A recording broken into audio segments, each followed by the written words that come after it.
They also gave him the best food, said while making sure not to look his mama in his eyes. Izuku was hugging his mama the best he could so that he wouldn't want to try and hurt the doctors and nurses from being too much and too close. The common knowledge on mutations is that the more prominent or more mutant someone is, the more instincts they will have. That is half right. It's more of a 50 that could be right, but it can easily also be wrong. Pappy was standing by his hospital bed while he tried to fight to hold some bags, even with his arms still in the casts. Gigi looked over to the nurse with his normal warm smile. So it's a toss-up on how these two will act? The nurse that was coming in the most during their stay nodded their head. Izuku titled his own head to the side while looking at them. Did that mean he would think more clearly soon? It's a little fuzzy sometimes, kinda like right now, because all he can really do is keep track of everyone near him. He's not thinking as much as what he normally would be, right? Hawks, can you help me convince Izashi to let me each hold a bag G? The monotone voice of Pappy cut through whatever was running through his head. Izuku looked over and saw how unset Pappy seemed. I can hold some bags, Dad. You can't because you're still hurt. His mama said while not taking his eyes off the door. He's still really tense, but that's okay because Izuku is helping with that. Everyone seemed to be ready to move out of the room, and now Mama looks like he might hurt someone at any moment. Izuku remembers the job Gigi gave him, keeping Mama calm, so he started to make a little chirping noise. He had to keep his eyes off of his surroundings so he could focus on his mama more. After the second little chirping noise he made, his mama finally glanced down at him. From where Izuku refused to let go of his mama. Izuku ruffled his wings happily, the buzzing noise that he usually heard when doing so now becoming normal and almost comforting. That earned him a big smile from Mama and how are you chirps and trills back. He's pretty sure it was a how are you noise, but it could also be a are you okay noise. Izuku just decided that his good happy trills would be best for this because it answered both of the noises he thought his mama was making. He could feel them moving still. He also wrapped his legs around him, but it honestly felt like the world was on a standstill while he looked his mama in his eyes. He knows he's safe, this close to Mama and wrapped up in his bright crimson wings. Izuku nuzzles his face more into Mama's side as they start to go down the stairs to the bottom floor. He really wanted to hear a parent call, so he made a really loud child call, hoping that Mama would respond. Izuku got Gigi to respond back and that made him even happier. Looks like Mama was happy too because the blacks of his eyes were getting bigger. Soon the stairwell was filled with the calls of parent and child, Gigi being the parent again and both Mama and him making the child call. This always makes both of them so happy because Gigi wasn't a real bird. He was human, but that doesn't mean he didn't do the calls we can. Mama did try to teach Gigi different calls, but at the time they were doing it, it was it's hard for human words time. Izuku tried to help, but he kept feeling other strangers walk by their room. It made him want to be a good boy again and stay quiet. When they finally made it to the bottom floor, Izuku thinks he could hear some chuckles from the hospital staff and an exasperated sigh from Pappy. It didn't really matter because Izuku had to make sure Mama was not tense. Suddenly the wings that were shrouding him moved away and he could now clearly see what was around them. They were in the lobby of the hospital, but all of his sight was cut off again as the wings snapped back into place. A low but somewhat loud growling hiss was heard from his mama. Izuku made some peeping and trilling noises to help calm his mama more. Lil Feather, come on and ignore those people. We need to get both of you home, remember? Izuku heard Gigi's voice being calm and rational. The home sounded amazing because home was no longer that house with the room. He could go home with Mama now and not deal with the people looking at him funny all the time. The people that watched him all the time at that house felt weird and uncomfy. If he had his feathers back then they probably would have been puffed up. Mama's hissing almost stopped completely as they started to walk faster toward the door. He thinks some people are being stopped by the doctors and nurses. They were there so they could leave quietly, and Izuku could hear most of them just asking if Hawks was okay. They meant his mama when they said that name. There were also some that were able to see him for a quick seconded as asked if it was a weird way of doing a witness protection thing. That one was funny. As soon as they all excited the door, Mama's wings almost flew open again. He could even feel that he was bending his knees more so he could take off in flight. Pappy was able to stop him though by swinging his cast arm around Mama's neck. He could injure Pappy if he moved suddenly now. Nope, Hawks, You need to go in the car with my as a student. Being called just a student hurt, but it hurt less with the my added onto it. He can't fly yet, and don't you wanna make sure we're safe in the car too. Izuku could feel how tense Mama was, so he made some chirps, and then he was finally able to pop his head out of the fluffed up red wings. Oh, there he is now. His eyes adjusted to the different light quickly and got a face full of Pappy looking at him with concealed joy. Izuku liked that he was able to read Pappy, Gigi and Mama so well. Pappy showed his emotions through his eyes, Gigi showed his emotions behind a wall of fake ones that if you look just right you can tell what he's really feeling, and Mama showed most of all his emotions on his wings. Not many, more like close to none can read wings right, so Mama said that was the safest way to show his emotions. How are you Izuku? That is okay to call you Izuku, yes. Izuku's wings ruffled in annoyance, buzzing accompanying it, because they had already been through this. He nodded his head a bunch and did a good happy trill. He could hear the puff of air that escaped Pappy's mouth. That means he laughed or thought something funny. Izuku puffed his cheeks and all of the feathers on his head to show his annoyance, but just got another puff and a point in a different direction. Mama let out a low crititit sound that went up and down a bit at the end. It usually meant that Mama didn't like whatever was happening or trying to quietly bring attention to himself. Pappy gave Mama a deadpan look as he pointed again to the car. He needs to go in the car, and you can know I'm right, I'm just being logical here. Izuku is really happy that Pappy's voice is getting better, with him and Mama making him talk more than he normally does helps a lot. Gigi then walked over and started to open up the back of the really big car's door. Come on Lil Feather and Lil Wing, we need to leave and I can be back there the whole time. Wing scritches? Izuku could feel both his and Mama's wings wiggle around at the thought of scratches from Gigi. He was really good at giving wing scratches. Mama gave a little warble, one of curiosity and kinda like a question. Izuku decided to copy the warble towards Gigi. They weren't able to teach Gigi anything other than the parent call, so that's how he answered, and it made both of their wings fluff up. It was basically answering the "why would you do this" with a "because I'm your parent," and it made both Mama and him feel like putty in Gigi's hand every time. Mama just slumped forwards towards Gigi and he easily wrapped his arms around Mama and started to pull them closer to the car. Come on, both of you in the car. Lil Wings, you might have to start walking on your own for a bit just so we can situate ourselves in the van. That got a pout out of him until the name he was using was for him. He is Lil Wings? Izuku. Izuku was Gigi's Lil Wings? His Mama wasn't the only one with a nickname. Oh boy, those are some very big black eyes you have there, Lil Wings.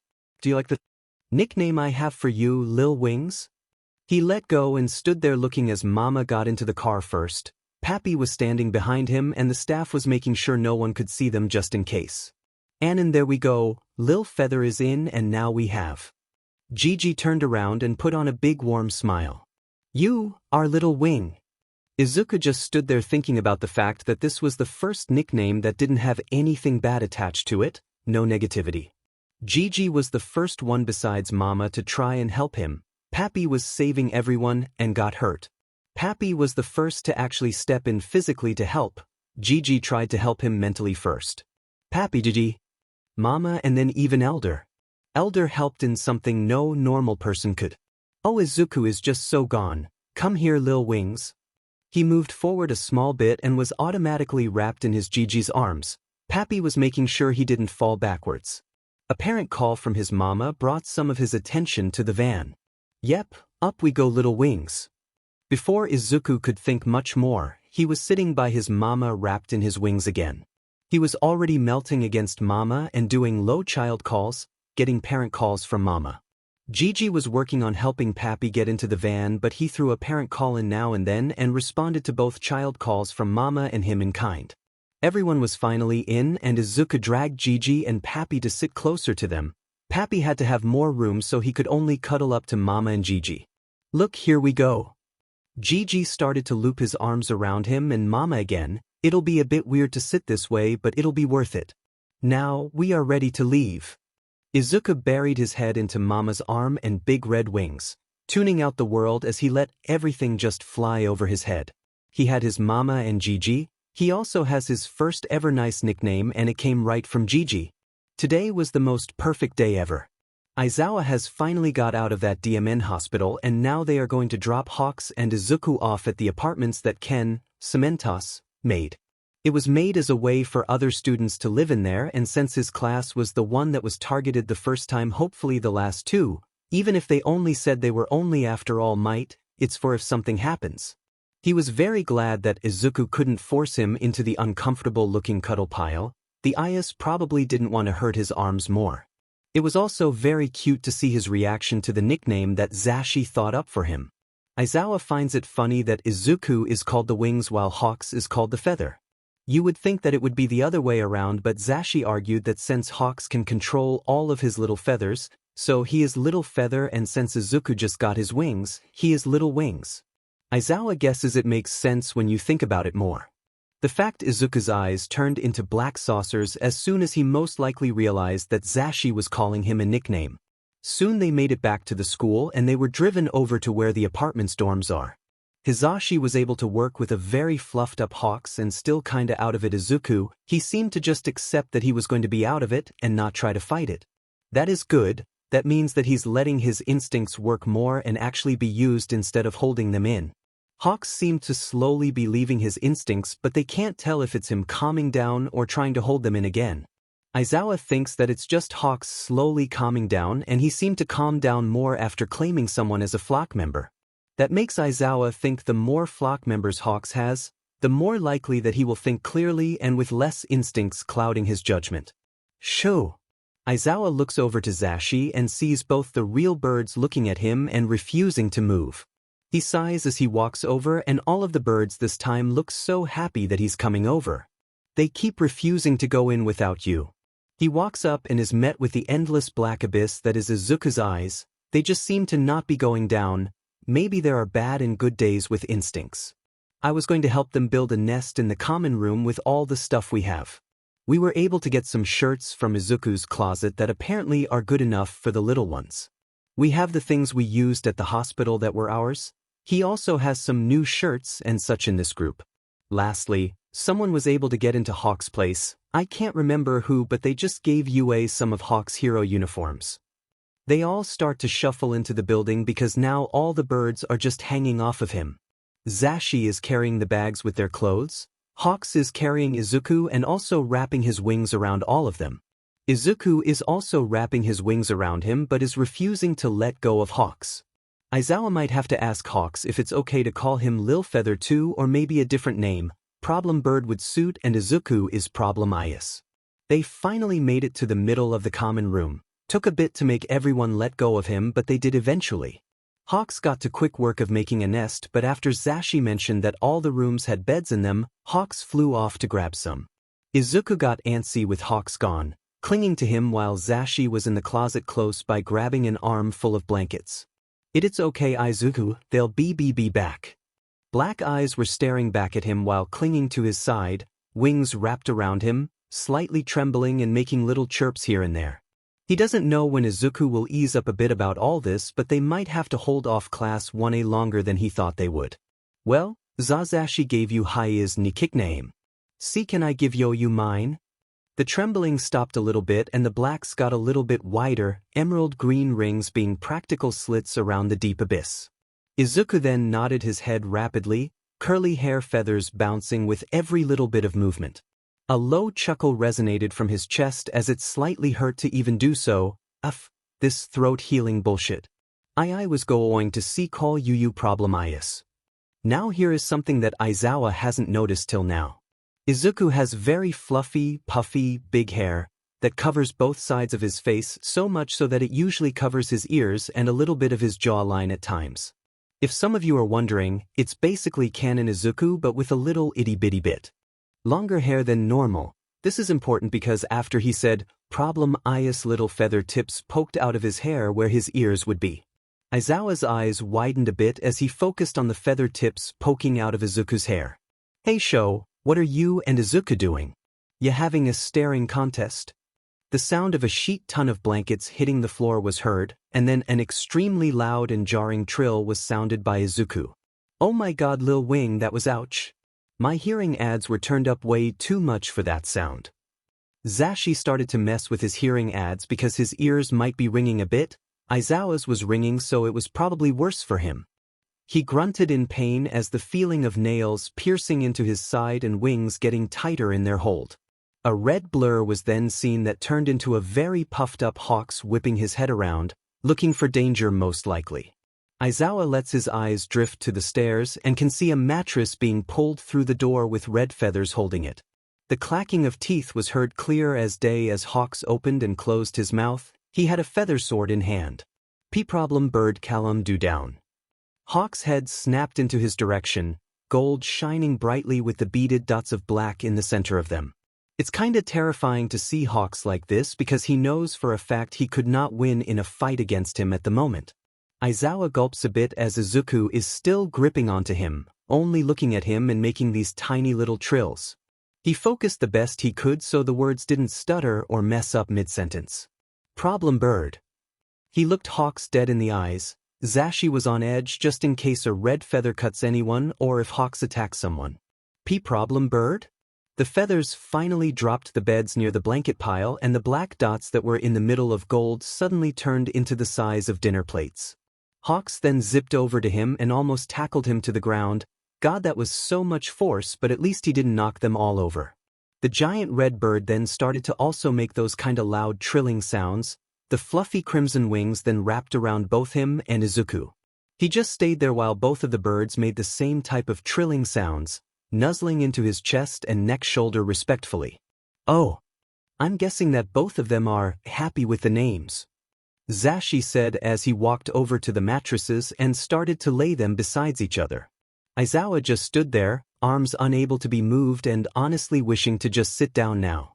Lil Feather, don't you need to make the nest? That seemed to finally kick Hawks into gear as he threw himself off them and scrambled to where everything was laid out. Aizawa just personally wanted to wait for everything to be done. Problem Ias seemed to want to join in with the nest making though. Talking more could hurt, so he just made some random whistle and that drew everyone's attention to him. He nudged Izuku closer to them and motioned for him to start moving blankets. The poor kid looked like I just betrayed him, but he nudged him closer. Lil Wings? Do you want to help? Izuku quickly looked between Hawks and Zashi, looking unsure, but Hawks was just stuck in place holding a blanket. The problem Ias then slowly crouched down while keeping eye contact with Hawks. Ever so slowly he grabbed a blanket and moved it to a different spot. This seemed to make Hawks happy and he rushed for the bag close by and took out a bunch of different clothes to spread around. Both birds now seemed to be chirping and trilling back and forth, looking to Zashi at some point for something. They would stop moving in those moments and just wait until Hizashi said something about how good a job they were doing. Both of them were working very hard, but Zashi and him needed to get home. Most of their things should be packed because Sekijiro, Vlad King, and Ectoplasm, should have organized a lot of it. They both are really good at organizing, plus they would label everything too. Aizawa looks over to his husband and can see how much he's already fallen for these kids. Yes, he still thinks Hawks is a kid. He clears his throat a bit to get Zashi's attention and it was swiftly on him. Yes, show. He jerked his head in the direction of the door and Hizashi looked at it, then looked back at him with big kitten eyes. They needed to leave. The sooner they can leave the better, and it'll take a little bit of time to convince both Izuku and Hawks to let them leave. Zashi sighed but looked back at the boys who were unaware of what was going to happen. He looked upset, but they needed to make sure everything was ready so they could be completely moved in for both of the birds. Hizashi sighed again but finally walked a bit closer to the two working on the nest. Hey boys, can you stop for a second? Both of them moved the last little thing they were working on so they knew where they stopped. They turned their way towards Zashi and just waited for him to start talking. Okay now, don't overreact, but we have to go and get some things at our old place. Aizawa could see both of them having needle-pin pricked black eyes as they started to screech and rush their way toward him. Some red feathers are already zipping their way toward him, most likely to drag him in a hug as well. They already got Hizashi in one. He dogged a few before Hizashi started to talk again. No, now how about we stop this for a second so I can explain.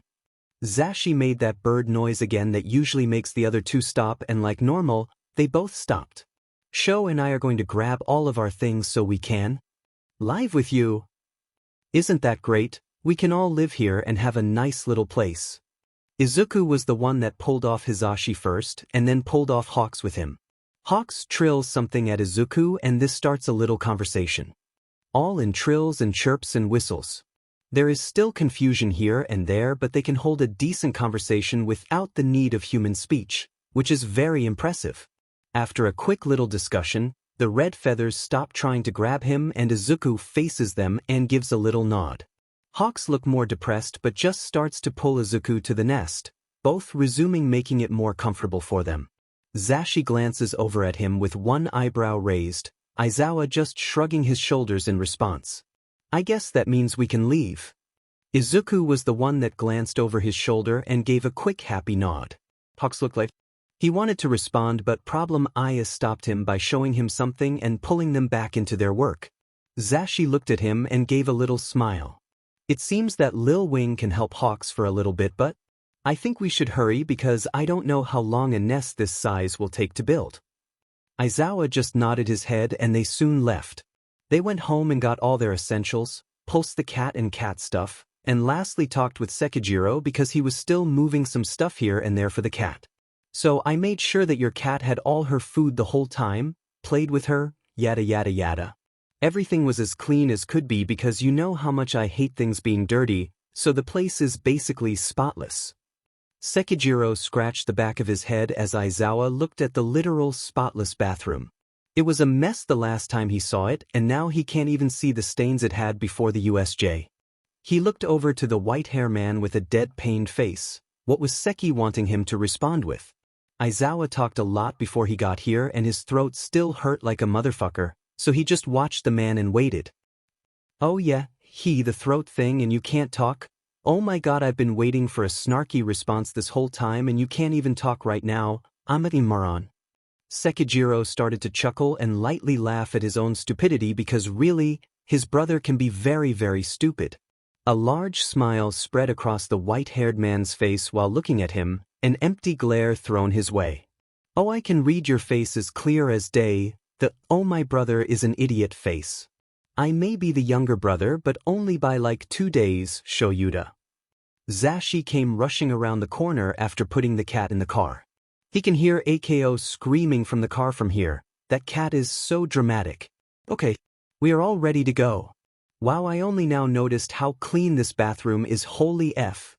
Wait, what? How did you get this blood stain out? This has been in the tiles for almost as long as we lived here? Hisashi practically slammed himself into the wall to where a blood stain used to be, but now it's just clean white. His eyes look a little crazed while zipping around to look Seki down. What? Did you use? Aizawa huffs in laughter as Sekijiro just realized that the man that has been trying to get rid of that stain for years has just been given proof that something can get it out. He walked by both of them while his husband started to corner Sekijiro. And now Zash, you can know how I just have to clean everything. Ma making things clean is like a second quirk for me. Sekijiro started to stutter and backed away from his blood-cleaning abscessed husband. Unders always got more messy than uppers. Aizawa starts to make his way down the hallway so he can get to the car faster. Hisashi will be able to get the info he wants soon enough. To be honest, he's shocked Seki was able to last as long as he could without being dragged down for the knowledge of cleaning everything with blood on it. Wait, sure. Don't leave me here, Shut it unless it's the info about the cleaning process. There was loud banging noise and then some shuffling. All you need to do is tell me what you used and do. Zashi, you know I said knew it's what you used and what you do to get this blood off of the wall, Seki. Aizawa ignored all the other noise that was being made by those idiots. He made his way down to the car and even gave reassurance to some neighbors who asked if everything was okay. They could tell it was his husband's voice and got a little worried. They shouldn't be, but they did. Aizawa could hear one more shout before somehow closing the car door and was greeted by AKO's yelling instead. Don't worry, Ao. Zashi will be back as soon. His voice was always helpful in keeping AKO calm, even with its rough and strained tone to it. AKO quieted down, not much but a bit, and now it was just a waiting game. A yell was heard through the car door, sounded a bit quirked enhanced. Aizawa closed his eyes as he was sure everything would be fine. Might be a bit till Hisashi comes down, so he might as well take a nap. Nedzu walked down the corridors on his way to the housing area where Hisashi, Shoyuta, Hawks he has to be Kigo, and lastly Izuku will be staying for the time being. They were still doing Inko Midoriya's interrogation, but they didn't really need him for it. He already gave them all the notes he had on the family, its history, his breakdown of the witnesses' personality and partly mental state. It also opened up the cold cases on Hisashi's family members because Inko may have some info on it. Nedzu held a sharp and slightly animistic snarl as he walked with a pap in his step. He will be able to look at the recording of the interrogation and listen into what was going on later in the day. Nedzu passed by some of his pup's staff along the way. They were working on different things for the school to be safer. Ryo, Hound Dog, was making sure to go over Class 1's files again so he could guess how the students would react to the new trauma they all experienced. He has also called all the parents to ask how their children have been acting in their time off, marking down anything that is different about their behavior. It's like homework for the parents on the kids' breaks. Ainin, 13, was going over the feeds and telling Higuri, Power Loader, how the portals felt. She knows a lot about space-type quirks or quirks about transfiguring travel. She has experience with hundreds of them. Even if they were rare, there still are billions of people on this planet. And she was trying to explain that there was a feeling with the quirk, something that appeared right before the portal formed, but she wasn't quick enough to turn off her own quirk. Higuri was trying to recreate something close to it, something that if done right then they could make some type of sensor that will go off. It will warn them about that feeling, that change in the air and space. If done right then they will not need to be as shocked as they were this time. Kurojiri, was the man's name, would not pull the rug out from under them again with his quirk. Sekijiro, Vlad King, was over at his siblings' co-workers' apartments to make sure everything was in order, but he was also taking care of both 1S and 1BS classwork. He is making lesson plans to his and Shuta's classes, making sure it's to Shuta's style and how he treats his students, making sure to include triggers that could pop up. He's making sure to include Izuku in all of these plans too, and how to work with his instinct if they cool down enough for classes. Sekijiro is also going to make his class stay in line more than other years. He said that he wouldn't forgive himself if his students try attacking their sister class because of all the attention on them. Ecto has been working on his clone doubles and how many he could make. He's been stretching out his time for how long he can keep them up and has been asking Nedzu ways to make more clones or how to make himself make more clones. It has been a little hard to help his training while he has had the investigator work and also the security coding work to do. Snipe has been thinking of all of the lessons for lower class levels. Snipe ran it by him to see if the kids would like an after-school program that they could join. He was going to start different after-school programs that kids can join so that they have a better chance of protecting themselves. He was also making sure that the students, non-hero students, will have some type of self-defense in their PE classes.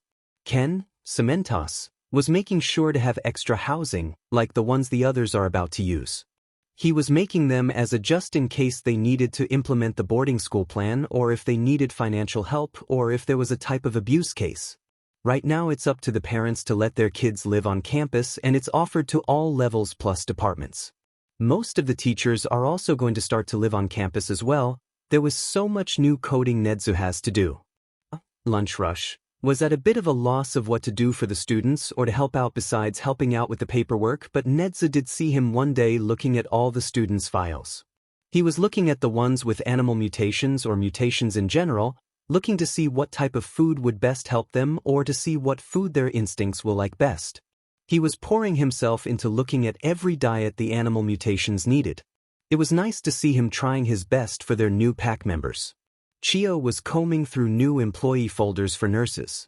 He knew that she has worked with the bar minimum for a long time because she could handle the workload, but she needs more time if an emergency happens. Again, Nedzu put in requests for nurses, but Chio was putting all of them through the ringer. She refused to let anyone in that wasn't up to her standards, and hers were on par with his own. So far Nedzu has only seen one approved with her mark and on his desk. He still needed to do many background checks on them and even more to make sure they are safe for the students and his school, his territory, his land, his home, his den. With all of that musing, Nezu finally made it to the living area. He could hear the casual, talking Hawks and Izuku were doing. The trill, whistles and chirps were clear as day with his hearing, even with the door closed. He got closer to the door, as close as he could so that the occupants would notice him better. Nezu then very loudly and clearly chittered. He usually wouldn't do this, but it was a neutral way to get their attention. Someone too far in their instincts forcing themselves to understand human speech is pointless, when the other could just adjust to who they are speaking to. An animal talking to an animal is very much easier than them trying to get normal humans speaking down at the moment. It's not even the fact that all animal mutations have a way to speak in their instincts, but it seems that most can understand or get the gist of what others are saying even if they can't communicate in that state or out of that state. There was a quick shrill whistle and then some easy off chirps. Nezu is fairly certain that that means he's allowed to come in, but he could just make sure. He then makes the chittering noise again but a bit softer and then adds a little squeak near the end of it. This time it seemed a different sounding shrill whistle came out with a few offhanded chirps. That must be Hawks telling him off for being the elder of the flock and not even coming in as soon as he was given permission. He sighs joyfully before opening the door and is met with an absolutely massive and quite impressive nest. Well, look here. You two have done a fantastic job. Nezu says his words a little slower than he normally would. Going from one type of language then to another can usually be hard for these types of instances. Izuku seemed to be picking up normal human talk faster than Hawks was. It was probably his habit to fix his inhuman parts because that was what he was doing since he was born. Hawks was looking and understanding, not much right at the moment because he's a bit too deep, but he's understanding and that's better than the last time he was deep in instincts. Thank you, Elder. Izuku's wings fluttered as he zoomed over to where Nezu was standing. He was swiftly picked up and Nezu had to make sure not to scratch the pup's face for the sudden touch. Hawks seemed to notice this and hurried over and started twittering here and there. The pup seemed to loosen his grip a bit after what he communicated to them. He thinks that it was along the lines of being careful and such, but now he has both of the predator-type birds' attention on him and it's a bit unnerving. Nezu knows they won't hurt him, but they prey on part of his DNA and it is screaming at him to run. Hawks again is so far into his instincts, but it's helping him see how Nezu is acting because now he's slowly coming over and helping. He helps Izuku calmly drop him to the ground and it's a bit embarrassing to admit it was hard to breathe once he touched the ground. The awful memories of the past clouded his mind for a split second, but once he got his footing again, everything seemed to clear up faster. Both of the birds are staring at him now. He knew he wanted to spend time with them, but he just can't calculate them like he can with the rest of the pack just yet. And that puts him on edge. It's bad that Hawks can clearly see it as well. It was actually Hawks that was the first to approach him again after he calmed down a little. Izuku hung in the back but kept giving him those sad eyes that just screamed, "I'm sorry, please don't hurt me." Hawks tweeted some things to him and motioned to the very large nest. It could fit the whole pack if some laid on top of each other, and that usually happens anyways. Hawks then held his hand out, plus stretched his wing to him and just waited there. He looked hopeful, maybe a little nervous. Nezu looked at the hand and he finally noticed that Hawks took off his gloves. He could see all the neat little scars on his hands, lines that can match up with some type of surgery, but Nezu could clearly see that Hawks has talons. Talons that are still in the middle of regrowing, at that. His eyes zip up back to Hawk's face and he can see the strain it is to keep his hand out for him. Nezu can see the want and need to hide his hands away. He doesn't need to wait any longer to gauge how Hawks react, so he grabs the hand held out to him and automatically gets pulled along. Izuku is behind him as they make their way over to the nest. They were going to lay in it apparently. Nezu is quickly brought to the nest, climbed over the edge and then was promptly pushed into a spot. Izuku seemed very excited and started to fluff up his wings a bit more and tried to lay them across him. Hawks stopped the young pup again. The thought of being covered and restrained by someone so quickly made Nezu's nerves go on fire. Hawks made some chide chirps and pointed his finger to Izuku and then to himself and back to him. He's probably trying to explain emotions better in the pup's instinct-driven mind. One of them being more emotionally charged and the other being more logic and self-driven makes sense.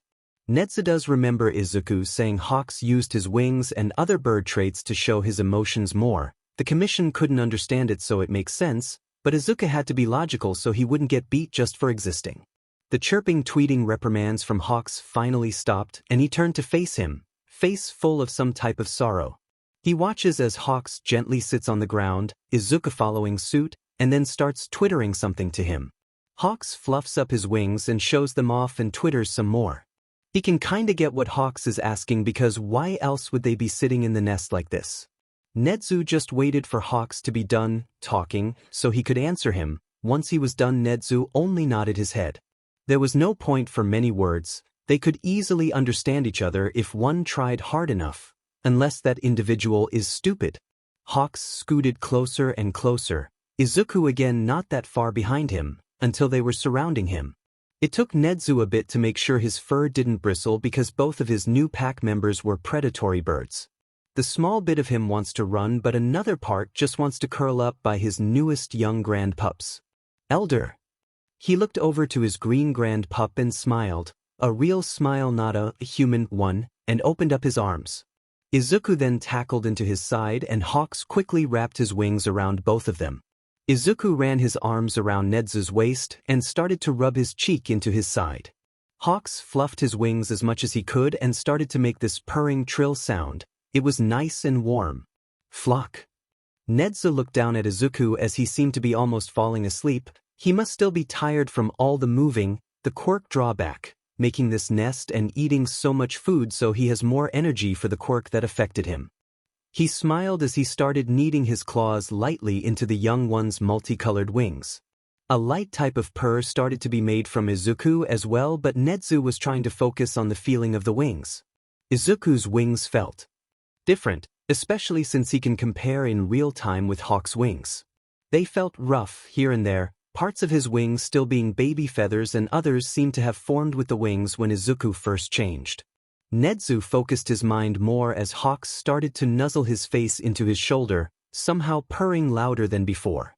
Izuku's wings felt like thin threads of metal, some thicker than others, but if one would run their hand too quickly across them, they could probably cut themselves on them. He watched as Izuku ruffled his fluffed-up feathers. A light buzz filled the enclosed space of Hawk's wings. Nezu was sure he saw a flick of light from them at that moment, but he can't be sure until they do some quirk training. Hawks pushed against his head a bit while chirping something to him. It sounded a bit rumbly because of the purring he didn't stop doing. He moved his head more to the side and allowed closer access to his neck, closer access to a quick death. Hawks stopped moving for a second, but after Nezu patted his cheek, he moved closer again and finally started to sink into the little cuddle pile they are doing. Surrounded by warmth and loud bird purring, Nezu decided it was a good time to just relax and wait for Shoyuta and Hizashi to come back. He would like for all his pack to be here, but they were working right now and they would be very upset if he didn't get more sleep. They would trap him in his room. He could escape it, but he wouldn't, because he knows they are just doing it for his own good. Nezu sighed as he relaxed more in the hold of both his new grand pups. It really was the perfect time to take a small break. He could still hear around them too, so nothing could get to them. Nezu also has how much security around this place, for a reason.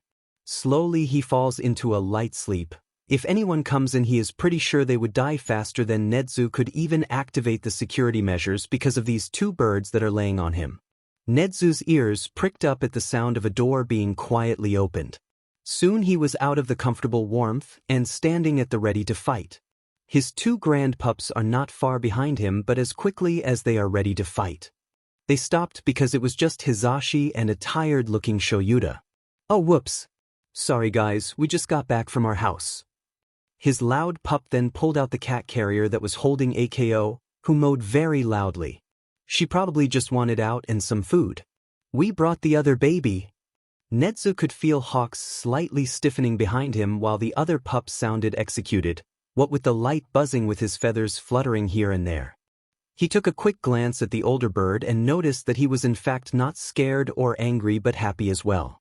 The blacks of his eyes blown wide, as it looks more like the feathered pup is trying to hold himself back. I mean Nezu? Is it okay for AKO to be near Lil Feather? Does he want to attack her? He looks back up to his pup and tries not to laugh at the slip-up plus the questions thrown at him. It's always so funny to See his little ones asking for help?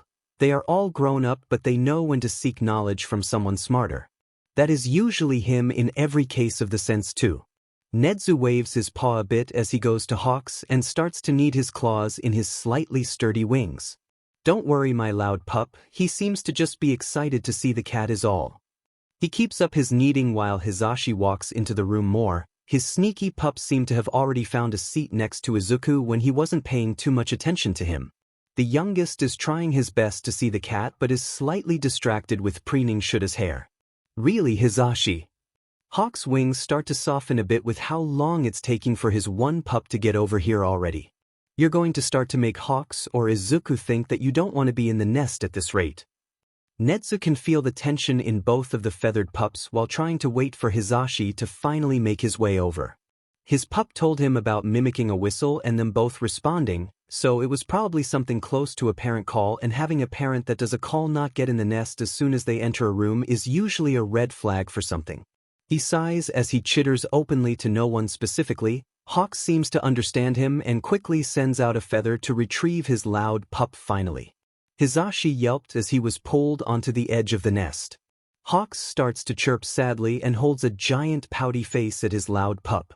It seemed he finally realized how upset he was making both of the feathered pups and quickly entered without worry anymore. "Aw, I'm so sorry little feather, but I was just worried for AKO a bit. I'm still not good with these instincts and I just don't want anyone to get hurt." With Hisashi finally being close enough now for him to see them in the carrier, AKO was sound asleep without a care in the world.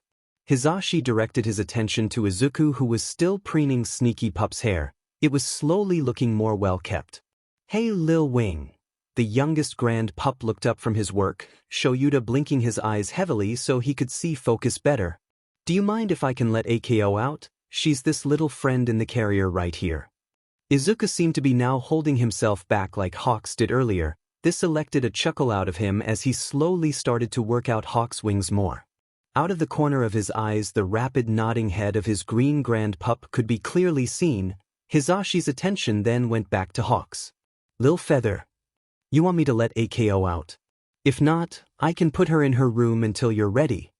Nedzu watched with amusement as Hawks nodded rapidly, wings finally going back to normal. Izuku also began to nodded rapidly, wings making a light buzzing noise along with him.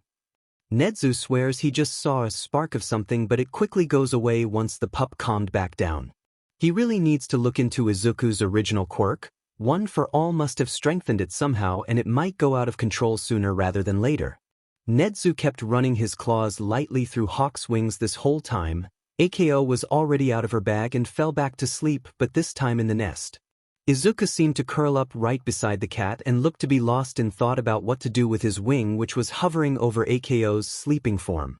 Shoyuta seemed to have gotten more comfortable in the nest with Hisashi laying beside him, combing his fingers through the void-colored hair.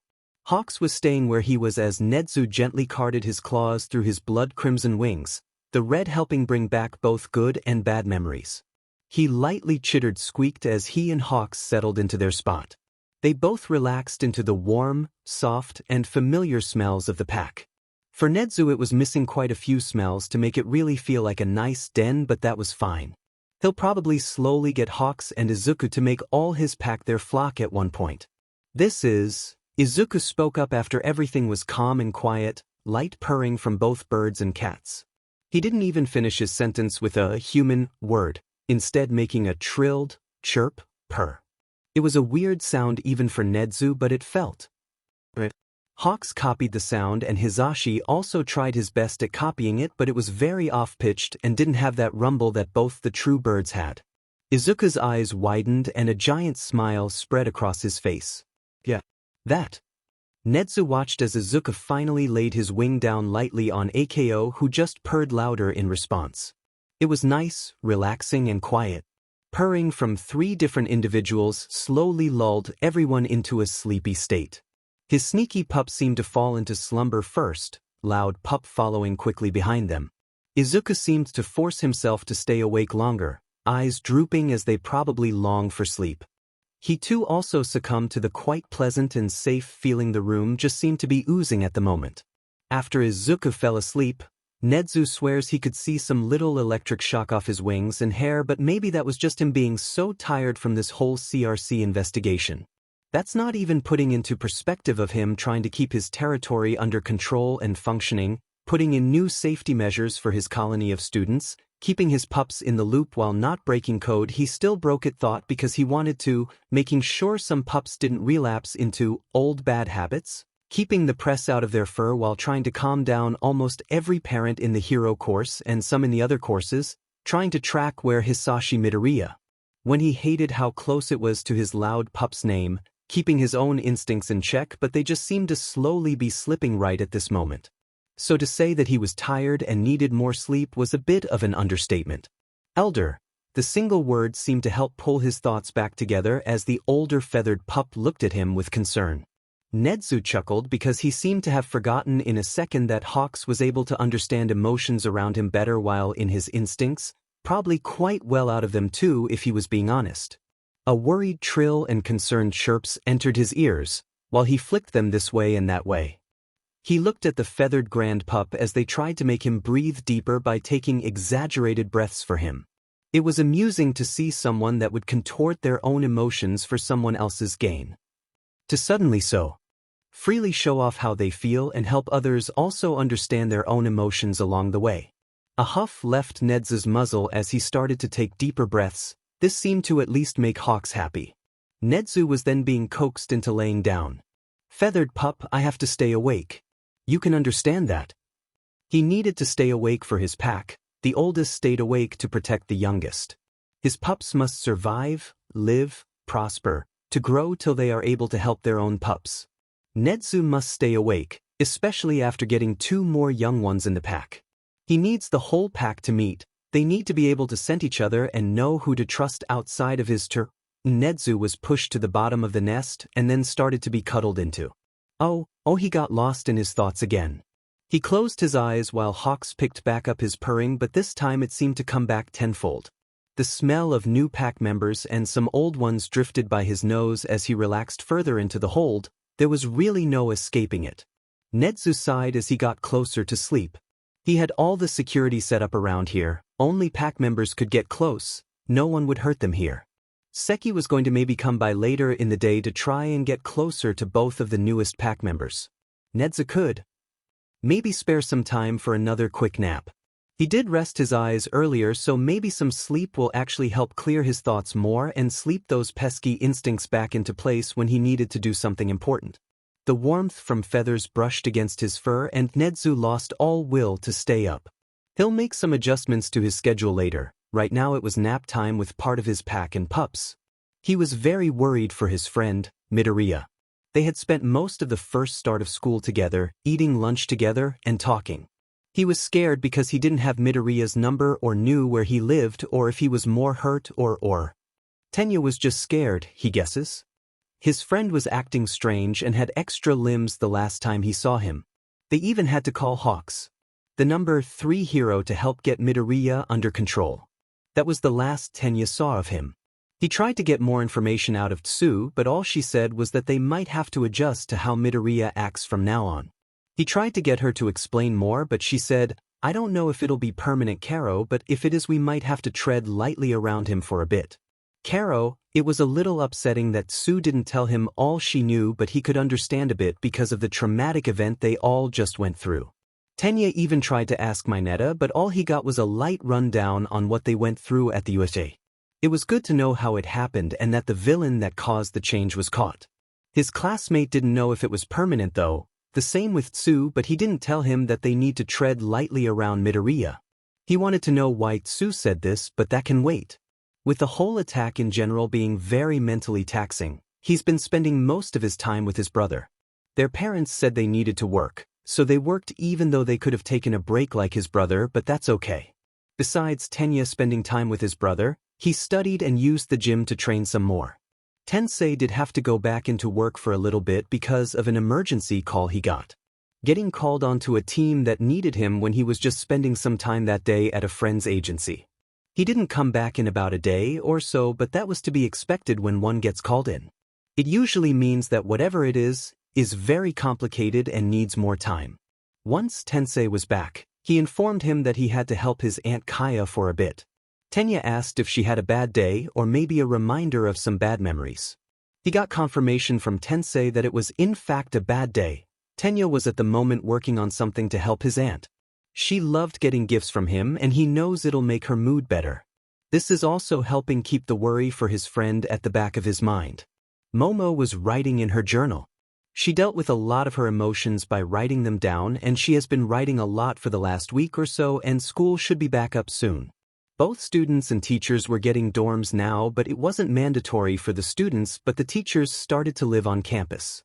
Some will probably decide to stay where they live, but not many. Maybe two, but they lived really close by, and the only reason she knows this is because they have mentioned having a 15-minute walk here while other teachers mentioned having to drive. Momo herself would be going and moving in so she wouldn't have to leave so early and that she will have more connection with kids her age. Her parents want her to be able to connect with others okay, but with how she grew up she's a bit divided with others her own age.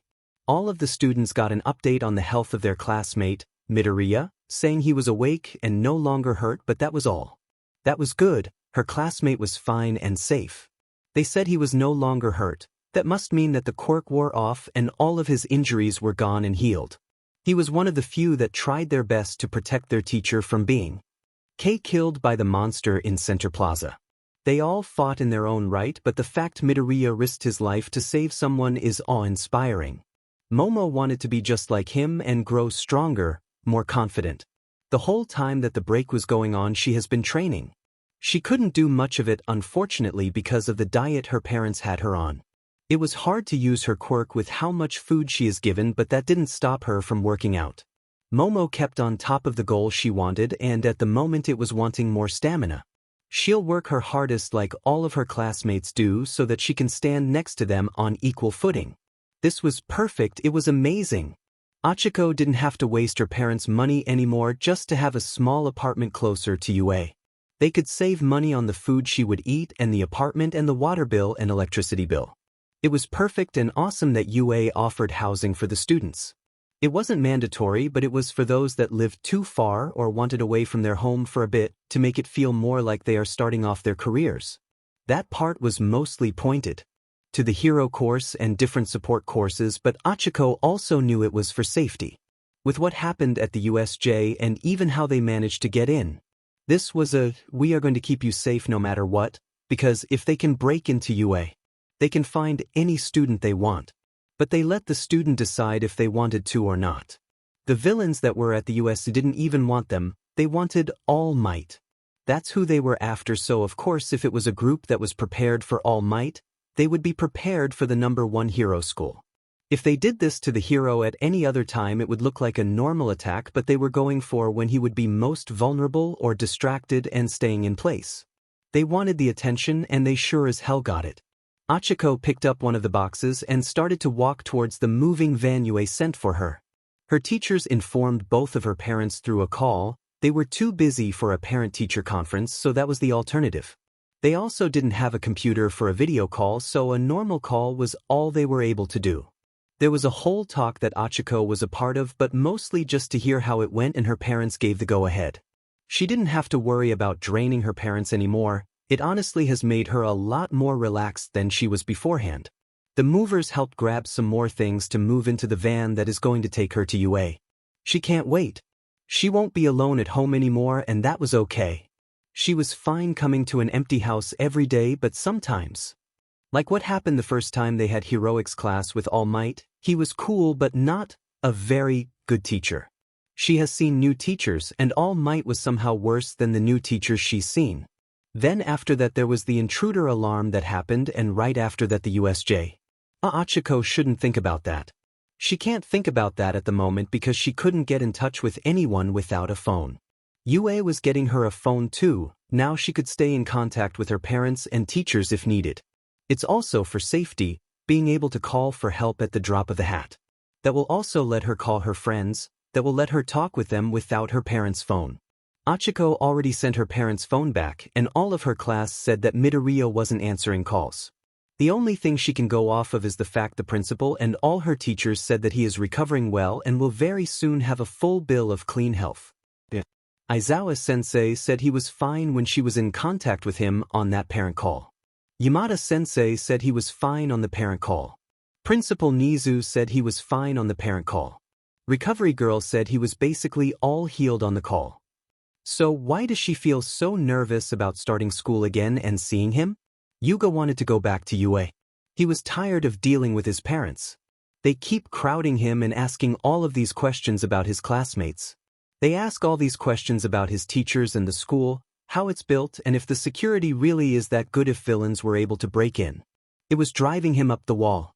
He got it though. They were worried about him, and with his quirk not being right for his body just made it worse. It was only about 4 days ago that the USJ happened, and usually his parents would have given him his space by now, but they haven't.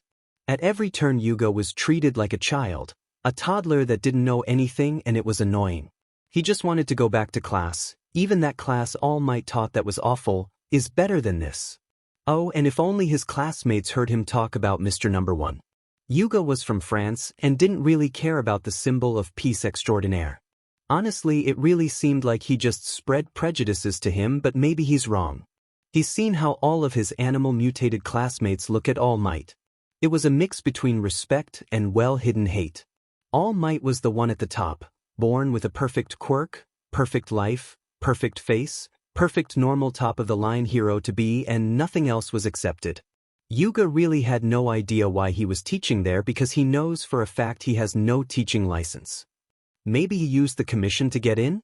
Yuga didn't really care. He just needed to stay in UA and pass, that was all. His classmates were fine, Midoriya seemed okay-ish, but that was just due to a quirk, so he must be fine by now. Yuga can't wait to go back to class where he could really shine. 1 2 3 turn step step slide. 1 2 3 jump side step, spin. Mina. For 5 6, step back twice and flip. Mina. Side step 1 2 3, jump spin. Clap clap step step spin. Mai-inanena. Whoa. She swung her arms everywhere but quickly took a bad fighting stance that looked more like a dance pose. Wobito tried to fight me. Oh mom hee hee. Mina watched as her mom sighed out loud. She just scratched the back of her head in embarrassment. Sorry mama. I guess I was just so focused on my routine that I wasn't paying attention to what's around me. Again.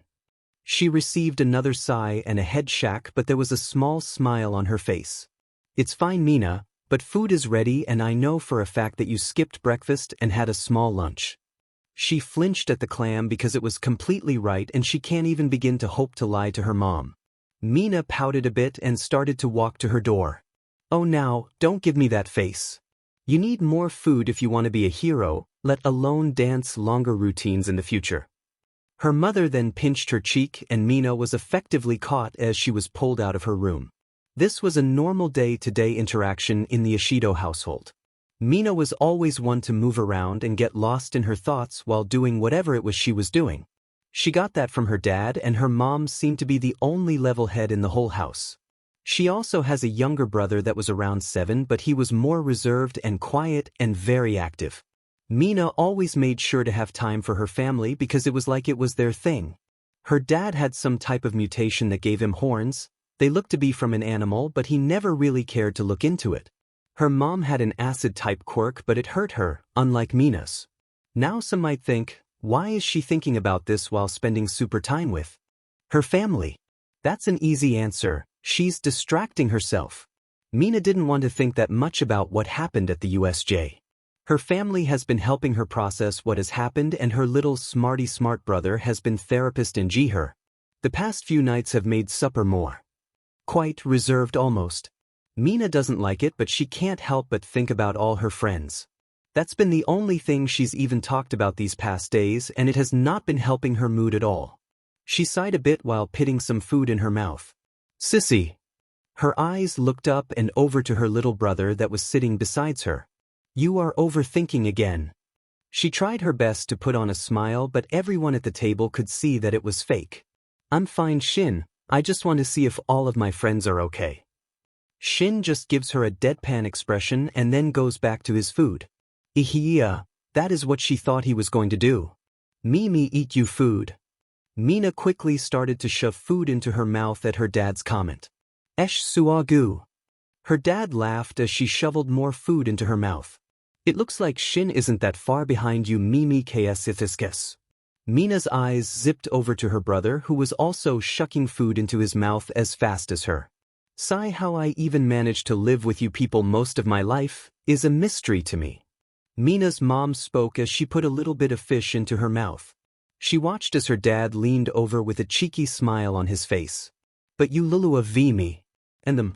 And I know for a fact you wouldn't have it any other way. She snickered as her mom pushed her dad. He almost fell off the chair, but he regained his balance quick enough. You really shouldn't do that, Dad. It's the same outcome every time.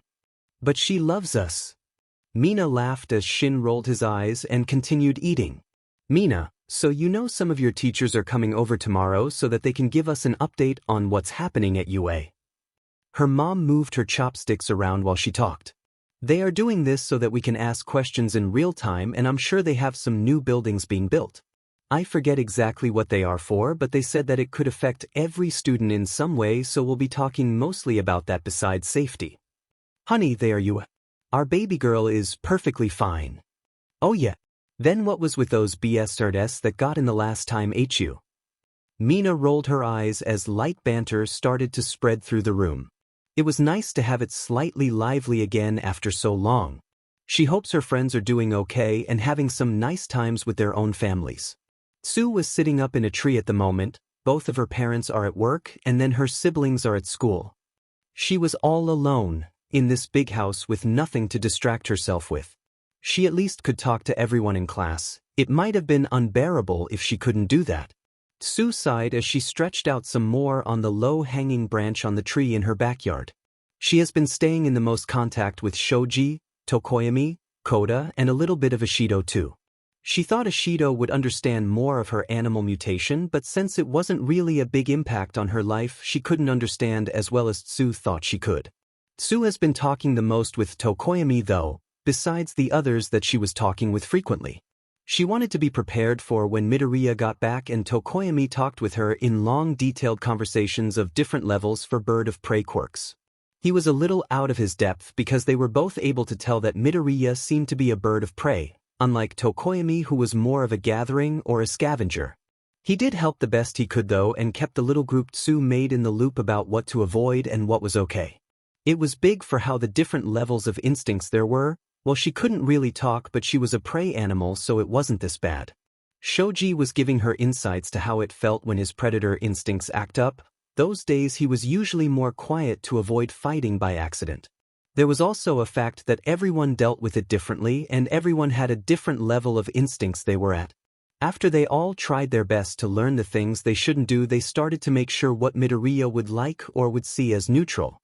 Ishido was being mostly distracted with her family, so she didn't participate in it much, but she did usually ask if everyone was okay and what would help make Midoriya more okay. Ishido believed that the quirk would have worn off by now and that they didn't need to worry about Midoriya having any type of backlash, but Tsu, Tokoyami, Koda, and Shoji knew. They all saw how he acted before Hawks got there. They all saw the private event of a bond being formed. It was honestly embarrassing to see and felt very intrusive, even from a distance, but it was needed so Midoriya wouldn't attack anymore. Tokoyami said that the bond, or mark, is what he calls it most times, was a permanent thing and that he believes their classmate friend got a perfect new mother. She looked at her phone as she read over the detailed texts from Tokoyami again. It described in the best detail he could explain about the birds' bonding rituals events that would happen. Sue didn't really understand because frogs don't really care about family. She means, look at her parents who usually leave her to take care of her siblings. They are slightly detached from them, but they could have tried harder. Just because a small part of their brains didn't care doesn't mean they couldn't have tried. They are still human deep down because, to use herself as an example, she loves her siblings and would do so much for them because she worked hard on that relationship. Sue's parents didn't even try, and they were just using the excuse of instincts as a sheet crutch. Back to the long detailed text from Tokoyami that he worked very hard on. It described that for most bird mutation individuals, they have these bonding events rituals. They usually happen at a much younger age than what happened with Midoriya, but they can be done at any point in a chick's life. It's more uncommon the older they get, but it's not unheard of, and it's not unheard of to see a mama be younger than their own chick. A bonded young will always refer to their parent as mama, even if they are male, sexless, gender fluid, it doesn't matter. Mahu was the title those gained from the bond that seemed to just happen to every bird mutant no matter what. For whatever reason, that's just how it goes. It was a title to be proud of. Tsu was reading the part that described how flocks are usually formed for when one is too far in their instances to protect themselves or think straight. It's kinda like a net to catch someone if they fall too deep. That was when a ding alerted her to a new text as it popped up on screen. It was the decline link for the dorms that Nizu sent her. It also had the accept link on there as well as a just in case she changed her mind. The text details about how if Tsu were to go and live on campus that her siblings will still be taken care of with a paid nanny UA could hire for them. With her family being so big and her parents needing to work all the time, she became basically a live-in nanny, but if she agreed to this and got her parents to sign, which wouldn't be hard in all honesty, she could live without worrying her siblings will be forgotten. A smile spread across her face as she read more, stating that it was okay if she went back home at any time as long as she came back to UA before curfew. It was a very nice and extremely helpful thing for Nizu to do. This might just be his way of saying sorry for her almost dying at the USJ, or it was his instincts kicking in and not wanting those who are in his territory to be hurt.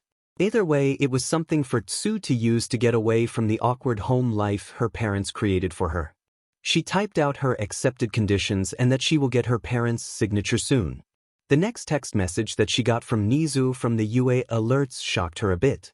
If he knew this already, why did he even accept all the forms she has turned into UA to begin with? UA alerts. Oh, I don't think getting a signature from your parents will be quite hard. With your skill to forge their signature, you could just sign the paper that is arriving at your door now and then give them back to the private postal service UA has. The PSUA is what they are called. Smiley face. Typing. She really didn't know how to respond, but the knock from the front of the house startled her out of her daze. Tsu blinked a couple times with her second eyelids, then closed them and let her top eyelids stay open so she didn't need to blink. If it really was the person Nizu sent, that it wouldn't really be a problem, but because of the USJ, you could say. She has been a bit more jumpy and paranoid.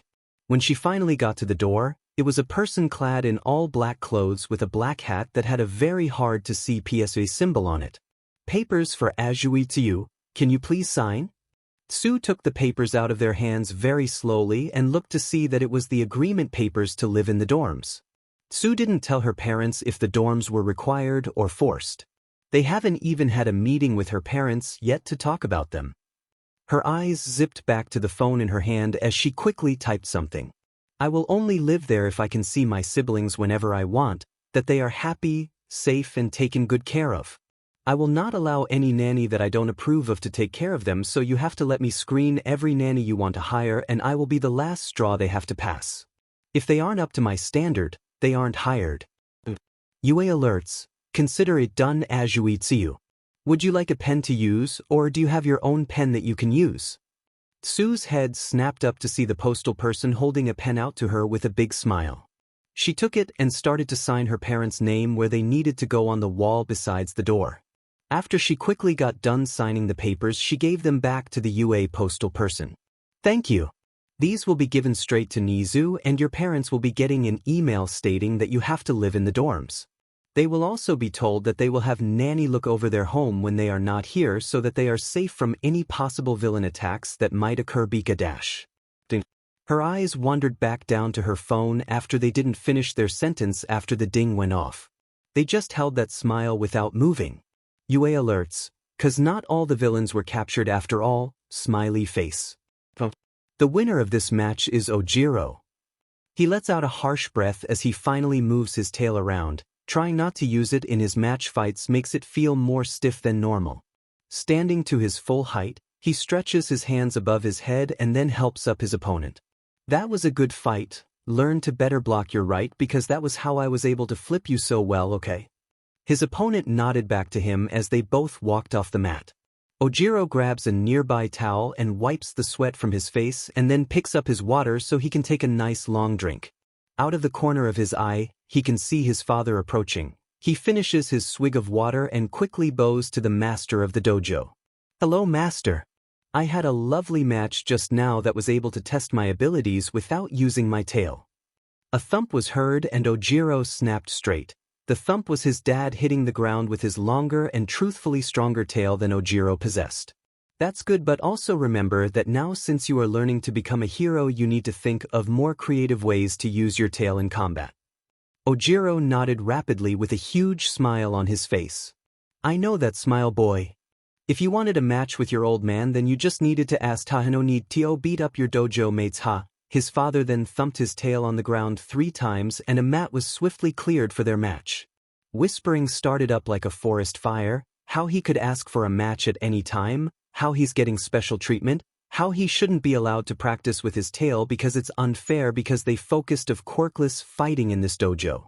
Izawa sensei has already explained that life was unfair and the USJ solidified that fact. Not to mention anyone can fight his dad anytime they want, they just need to ask. His dojo mates are just too scared to actually ask him outright. "Get on the mat, boy.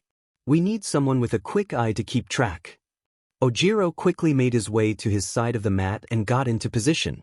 Izawa sensei would be proud of his form of quirkless fighting and even more so proud of his fighting with his tail. He hopes that Izawa is okay and still able to walk correctly. The last anyone had heard from the school was that they were getting like 2 weeks off. "Ojiro!"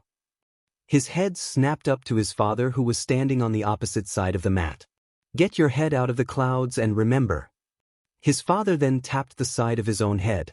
"Use those instincts, boy. You might not have as many as me, but you still got 'em, and they shine the brightest in battle. Make them stronger and controlled in the middle of your battles so you can fight better, read your opponent's movement and read emotions." Ojiro watches and listens as his father easily slides into a fighting stance. Emotions are a key part in battle, son. Being able to read one's emotional state or body language can save your life one day. Ojiro sharply nodded his head, tensing at the ready for when the ref marks go. He wasn't able to help out as much at the USJ and got carried by Shoji because of his hearing. His classmate was able to hear where all the villains were in the fire zone, and when he got it wrong he quickly was able to take down 2 villains. Ojiro was able to see how Shoji fought too, sacrificing a lib so that he was able to punch or attack better, but then he would just swiftly grow another one to aid him. He took a deep breath and steadied his heart. Instincts are what Shoji said he relied on the most in those fights. His instincts told him when to pull back, when to get rid of the dead weight on his extra limbs, and where the best part was to strike for a finishing blow. Shoji did say it was hard not to go for kill hits because his instincts were screaming at him to defend himself and get rid of the threat that could kill him instead. But the thing is, Shoji has excellent control on his instincts in battle. Ojiro only saw him slip up 6 times. 6 times. He himself has slipped up more than 34 times in a one-on-one fight with his father to try and control the beast that is his instincts. Ojiro didn't have many instincts and they really aren't that strong, but when in the middle of a fight, his brain suddenly makes his instincts see it as a life or death situation. They took over and wanted nothing but to kill, survive, live. That would be all that it screams in his head while it throws him in which way he needs to end his opponent to see the next sun. This was one of the reasons Ojiro fought so much in a dojo all his life, to help make his mind see not every fight as life or death, to show his instincts that he didn't need them and to smush them down so if he got in a random street fight it wouldn't end with him being coated in blood. Now he needs to do the opposite of what he's done all his life. Go! Ojiro raced forward as the thin but strong thread holding his instincts back snaps. A snarl spreads across his face as he larches himself up so he could get a clear hard hit on his opponent's face. His adversary doges though and just shakes his head. You need to learn how you use your instincts, boy. Ojiro was quickly hit in the side with his opponent's tail, his own quickly snapping out making him twist his body out of the hit. Ojiro's tail collided with his enemy's tail and then he pushed himself back, using his slightly sharper nails to dig into the soft flooring under him to slow himself down more. On all fours, Ojiro is ready to make his tail fling him in any direction to move or attack in any way he wants. Not let your instincts control you, Ojiro. He knows how to end it. It's better to end a fight faster than let it drag out. It's for survival, it's to live. This is why we trained you so much when you were a little tyke. His enemy's eyes closed for a few seconds, and that was when he sprung forth. One shot or he could end up dead. A heavy hit struck his back and he was sent sprawling in front of his enemy. You need to get better control, not just push them down, boy. His enemy stood above him as he tried to think of the next move to end their life, to live another day. Like I said, you don't have him as strong as me, but it seems like they always shine the brightest when you fight, for better or for worse. Something pinched the side of his neck and soon it was lights out. He didn't get to live like he was supposed to. Denki walked down the road to his new favorite destination. His parents gave him the all okay to go and said to steer clear of street lights, vending machines, and those eclectic pole thingies that have those wires connecting all of them. He thinks they're called telephone poles, right? Anyways, he's on his way toward his new favorite place ever. It's awesome and the best. No one can say otherwise, even his parents who are always so worried about his quirk control. Really, he hasn't needed to stand away from electronics in years. Denki can walk right up to a vending machine, buy something from it and take it out, without draining any of its energy levels. He always thought that he drained the electricity out of so many things because his quirk and body didn't produce enough of the stuff when he was younger. What helps Denki's theory is that he was always really tired as a kid and he would always find his way to something that held a ton of electricity without trying to leech off of it. This was also the reason why their eclectic bill was so high. Now the reason his parents wouldn't want him to go to his new spot was because it was a beach. You heard him right, a beach. Yeah, don't go near water because he has accidentally let loose eclectic near one and killed a bunch of water life that was nearby. They got some good fish out of it and there was no one around, so no harm in his eyes. Denki's quirk control used to be bad is what he's trying to say, and his parents took it upon themselves to make sure no one would be hurt by him. Example of this, we are going to protect everyone from our dangerous sun, rubber FING gloves. 24, Denki wore them in his sleep and to school for so many years, and still had to wear them outside even though he got better quirk control when he was he still needed them apparently. His parents even had the gall to put locks on them, the nerve of some assholes really. He huffed as he walked closer to the beach. At least they started to let him go out more by himself after he got into UA. They thought since he got into your hero course, it must mean that his control was better than ever. He's had the best control over his quirk since he was 8, but Nunu only when he got into UA did they see that. Denki kicked a pebble that was on the side of the road that he was walking on. How could they only see it after he got into UA? He had no idea. The stray spark brought Denki back into focus. He guesses they were right about something all these years. His emotions always made it harder to control the electricity that wanted to so badly escape his body. It's like everything flipped. At first Denki was making too little, but now he was making too much. He tried not to think about the eclectic coursing through him while he continued walking to the beach. It was the best place to let his electricity go through the sand and making little spots of this cool stuff called petrified lighting. The heat that would come off the electricity was hot enough to make the sand melt, stick together, and form this weird cracky tube thing, but basically it's just really shitty glass. If he's correct, he could make a huge amount of those and they can go for a lot of money because how rare they form, how brittle they are, and how long it usually takes for a beach to slightly wash away to even let people see it. Denki would do this where no one was walking, but sometimes he would find stray pieces of trash from when it was a trash heap and also see how those react to his eclectic current. Whoever cleaned up the beach is the best bro in his mind. They made a place that was peaceful and the perfect spot to let out some energy without hurting others. Fighting in the USJ also helped that too. Of course, going overboard makes him go into his Yaiwa mode, but that's better than this uncomfortable buzzing all the time. Seriously, it helps a bunch. On days he can't get here, he accidentally lets off little charges in class. Actually, he lets them off anywhere when his emotions get too high, which is all the time by the way.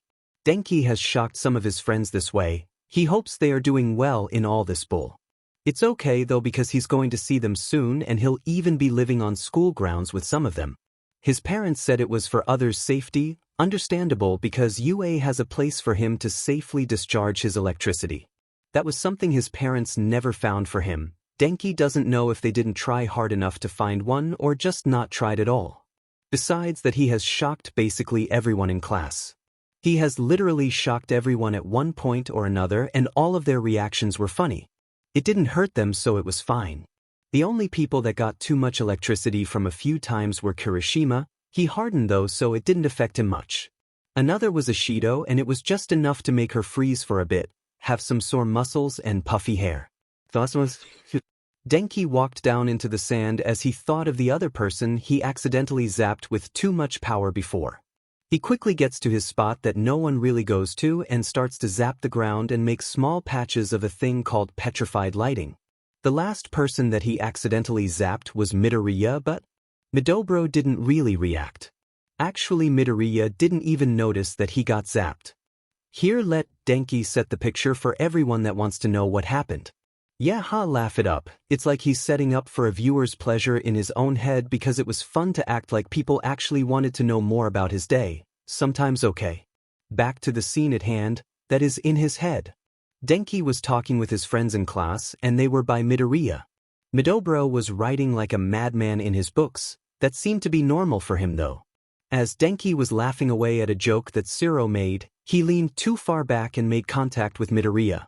That was when Denki started to worry because truly, that was one of the biggest spikes of electricity he had accidentally shocked someone with.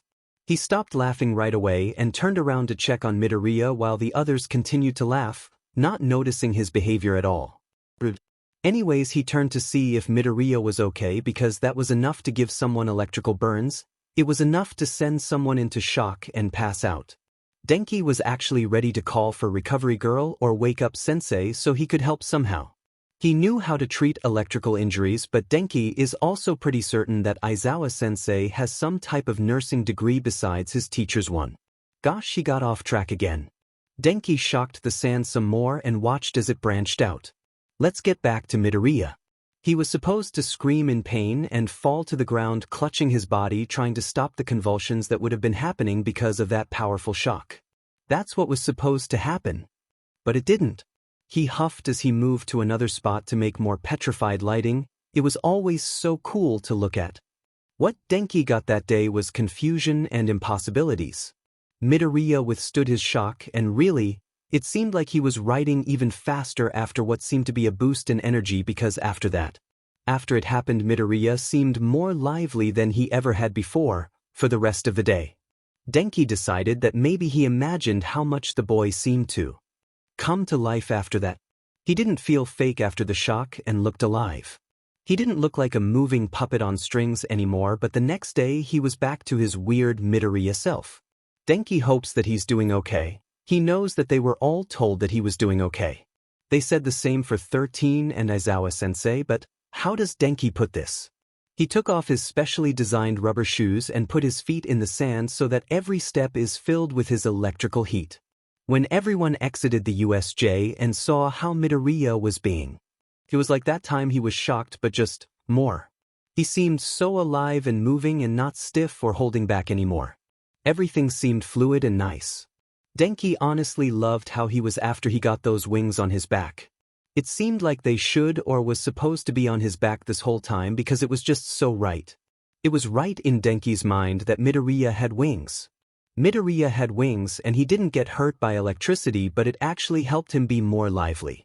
Yeah, Midoriya is okay and he hopes he still has his wings and feathers and stuff. That was supposed to be there, and hey, maybe the next time Denki sees him, he could give Midobro a quick shock and see him act like he's on a sugar high or something fun like that again. He nodded to himself as he looked at his weird-looking petrified footprints in the sand. He smiled because that seems like the perfect way to get a new friend in Denki's mind. Jiro was confused about the mountain of texts that Bakugo just sent him. He literally just woke up and was bombed, no pun intended, with a mountain of text that all came from Bakugo. That was weird to begin with, but then it went on about an Uncle Sashi, how the police came, how they took everything he had. He was confused and kinda tired, so he asked Bakubro who Uncle Sashi was, and even more shockingly, the blonde responded with a, "You absolute dumb butt, it's Deku's dad." Which was... Okay, did that mean Bakugo was related to Midoriya? Ijiro did also ask that but was quickly shot down with a, "No you idiot." It was an honest question because what else was he going to assume?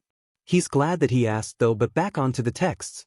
Apparently after this Uncle Sashi guy got to their home, he said he had to leave so he could get his stuff back. Bakugo agreed and went on about where Auntie and Deku were.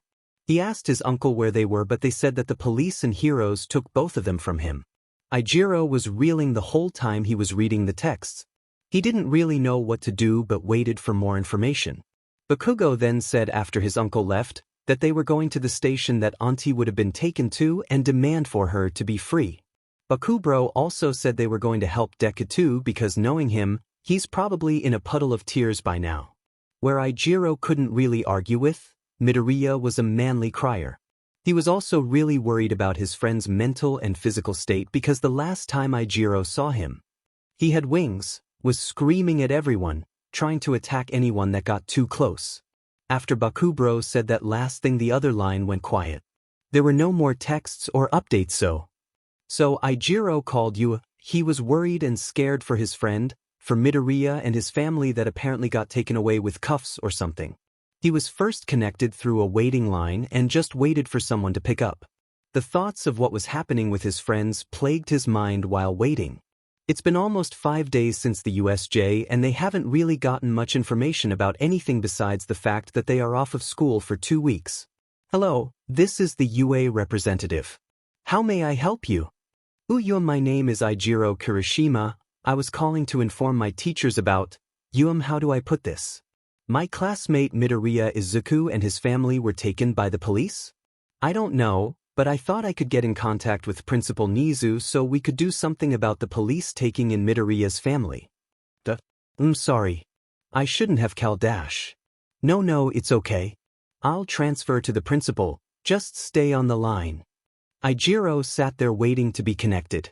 He honestly didn't think they would connect him over, he just did this because he didn't know what to do. Calling an adult and hero to help with a problem was normal to do, but at the same time Nizu would be able to do something. He was the principal of UA after all, he was the smartest person in Japan. Nizu would know what to do with this information he has. Hello, this is Principal Nizu of UA. So Kirishima, can you tell me about this incident that you heard of? The one involving Midoriya and the police. Oh, Principal Nizu. I was told by Bakugo that his Uncle Sashi came over after the police took everything from him. He said they took Midoriya away, Pulse's house. And his mom. I'm just really worried about Midoriya, is all. Ijiro heard some scribbling, probably Nizu writing down what he was saying. So, Midoriya's father is at the Bakugo household at this very moment? He shook his head but then quickly remembered that Nizu couldn't see him. No, Bakugo said that he left so he could get his stuff back. Is what he said. Me and Bakugo were texting about it so I can send over all the texts if that would help. Yes, Ijiro, that would help out tremendously. I will text your phone with the number, you can send your screenshots too. We will make sure everything is cleared up, so there is no need to worry. Midoriya Izuku is completely fine and is in good hands. He is safe. He let out a breath he didn't know he was holding as he rubbed his head. Thank you, Principal Nizu. That's reassuring, but everything will be okay, right? Ijiro waited for a response, but it took longer than he felt comfortable waiting for it. Kirishima Ijiro, I will make sure that everything turns out right in the end. Thank you again, Principal. There is no need to thank me, Kirishima. I'm just doing my job. Have a nice day and please get some well-deserved rest. With that, Nizu hung up, leaving him in the silence of his room. Bakugo still didn't text him back, but that was okay because Nizu would make sure everything was fine. A ding brought his attention back to his texts, Nizu's number for the screenshots. Ijiro can help out with making sure everything turns out right. Midoriya will be safe and Bakubro won't have to worry about his uncle and auntie. Yeah, this will all turn out just fine. Koji was sitting in his room with his rabbit by his side. Some of his teachers just got done with the meeting for the dorms with his parents. His parents let it up to him to decide if he wanted to live on campus, and truly, Koji didn't know. He was thinking about so many other things besides the dorms, so it was hard to decide. His mind was still on the attack, the people that were attacking them, that thing in the plaza, what that person did to Midoriya. When Midoriya started to act more right. Koji couldn't place it, but after he was hit with that quirk and gained wings, Midoriya felt more right. It was like they were supposed to be there, but he didn't know why he felt that way. He knew that something was wrong with his classmate, everything felt a little to the left with him, but Koji thought maybe that's just how Midoriya was. He accepted that Midoriya was just odd and not right, per se, but then he got those wings and… Koji! Mom! He looked up to the door to see his mother standing there, with a tray of snacks for him and his rabbit with her. She had a gentle smile on face like she always does.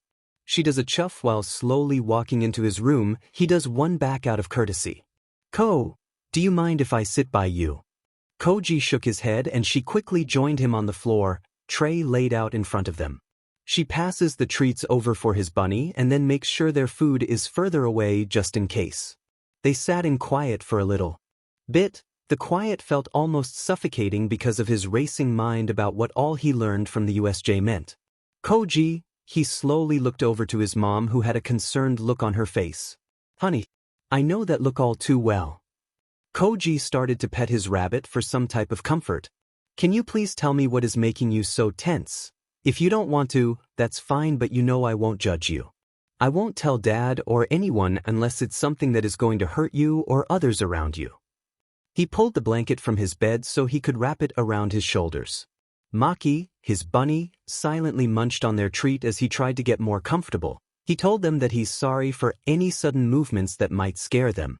Koji then looked back at his mother who had an encouraging light in her eyes. His mom was just so nice. I'm worried. Do you mind if I ask about what? Ichigum. My silly classmate. Something happened to him. He watched as his mom started to look worried for his classmate kind of friend. Oh, what happened to him?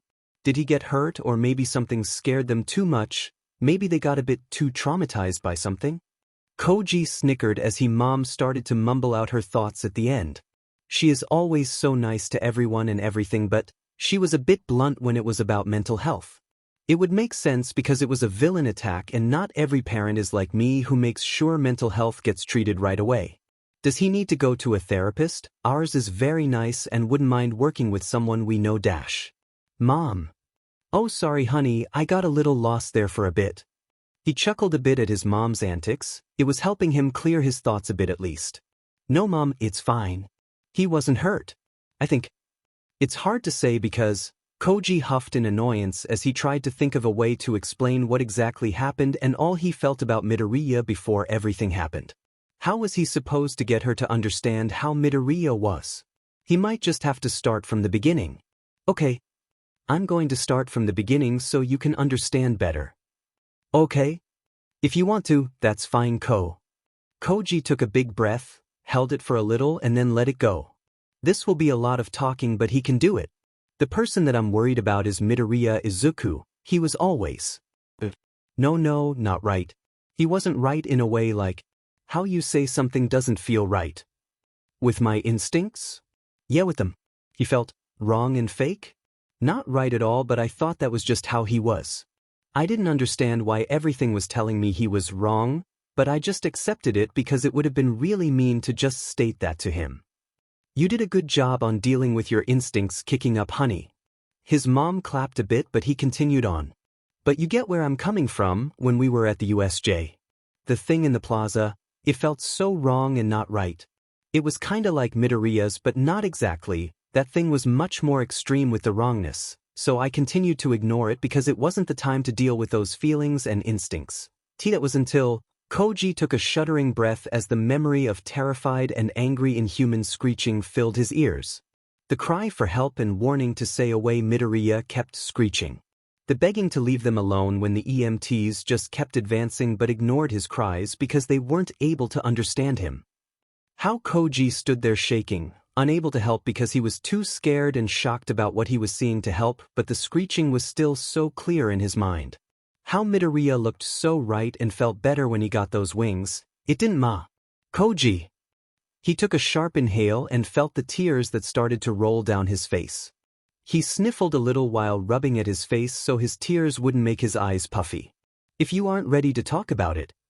No, I want to. I'm just so confused. It's okay not to understand. You don't need to understand, and maybe later when you see Midoriya again, you'll understand a bit better. Koji rubbed at his nose and then nodded his head. He needed to get this off his chest. He could even be friends with Midoriya after this if he really wanted to. That could help him understand a bit more, if he knew Midoriya better. So, Midoriya was hit by a quirk? He took a few more breaths and his mom just patiently waited. We really didn't get to see up close how it affected him physically besides teeth, the wings, he had wings and was screeching and crying and begging for them to leave him and his flock alone, and they kept walking closer and he screamed and begged but they wouldn't listen because they couldn't understand him, but I could. Koji started to tremble as he tried to keep his breathing even. I could, but I did nothing but stand there and look and hear him. I could have helped and got him to calm down faster so they wouldn't have needed to call in Hawks, but I did nothing but let him scream in pain as he tried to defend Yamada Sensei, who he was thinking was flock at the time, and I didn't know what to do because he felt right. He jerked his head over to look at his mom as he saw how worried she was. Right? He was meant to have those wings, but that doesn't make sense, Mom. Koji breathed heavily as he wrapped the blanket more tightly around himself. He never had those, but when they weren't there, he felt wrong.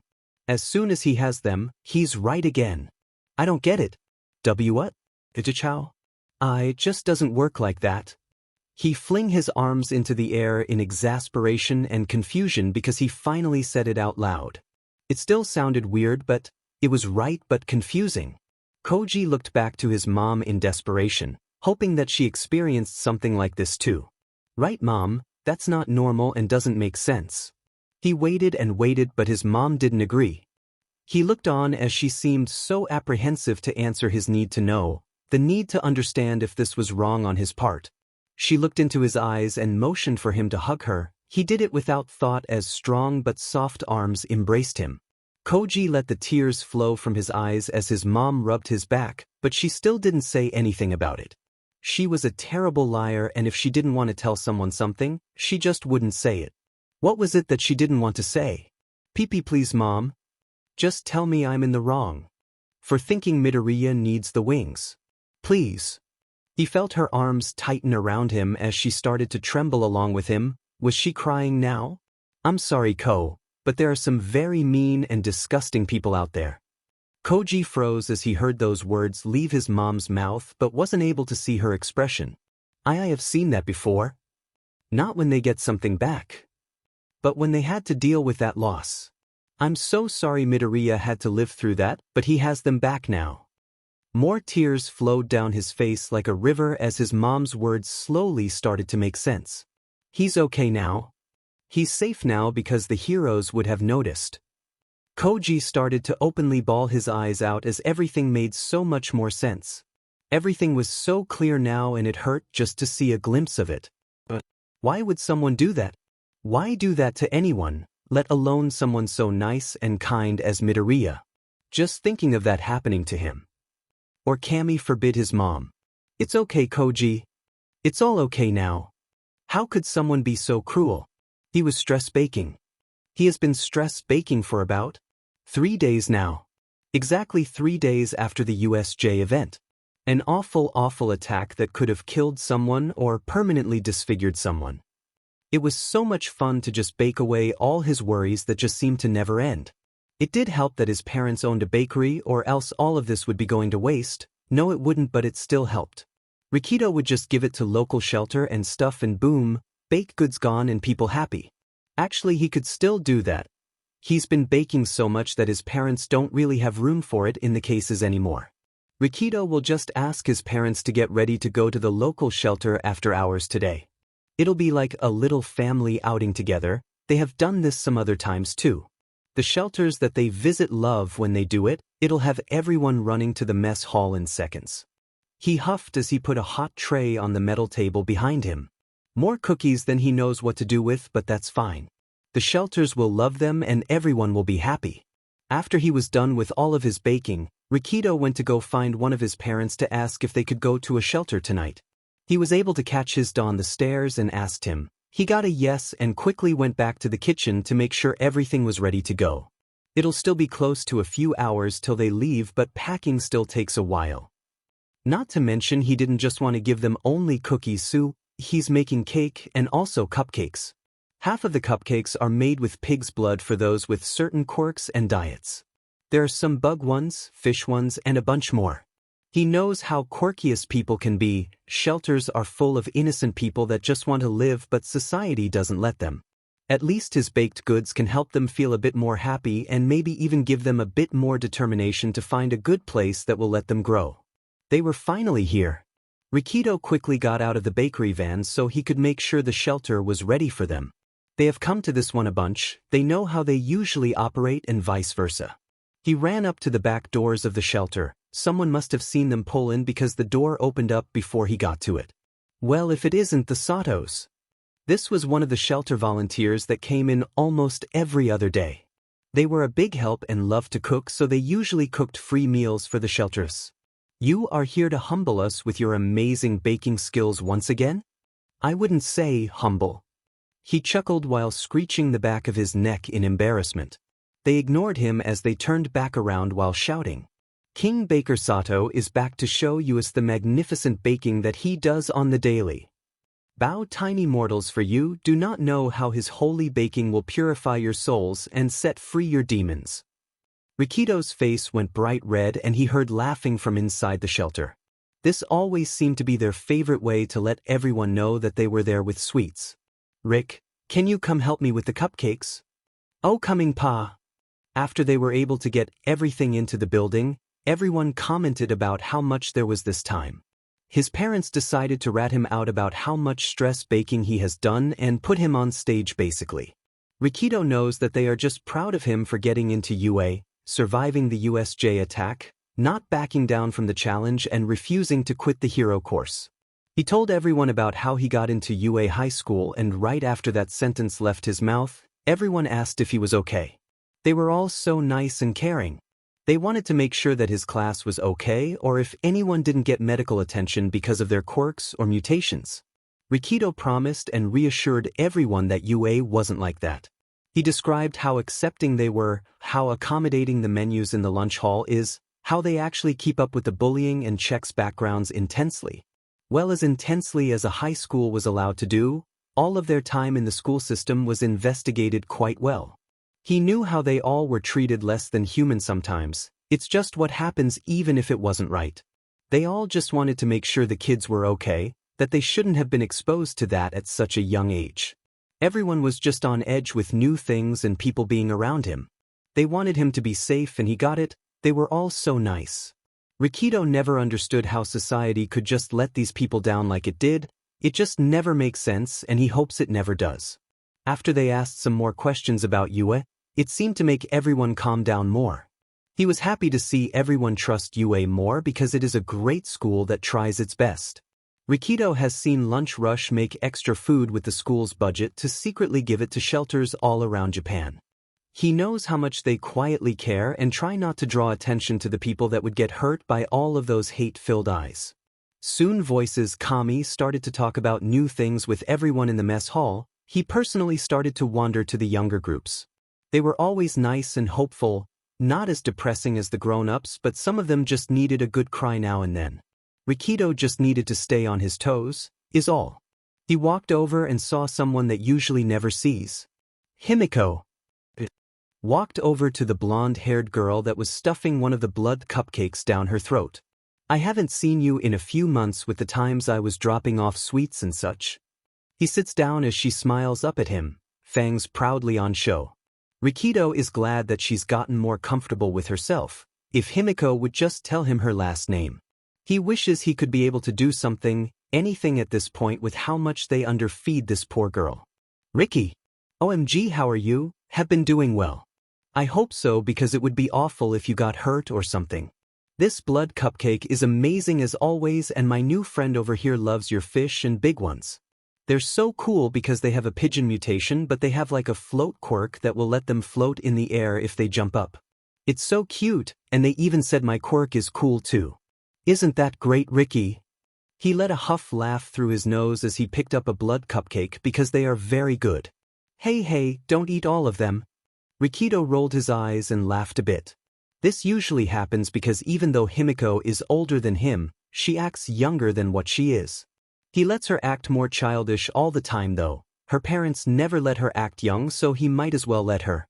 It's fine, Himiko. I made plenty of them, but back to your friend. The person with a visible bird mutation sat up straight and tensely smiled at him. They are new, he hadn't ever seen them here, so they could have got here about a week or so ago. They seem to be settling in well, but not many people are near where we are sitting. Everyone might be giving them space to relax more. Hi. My name's Cass.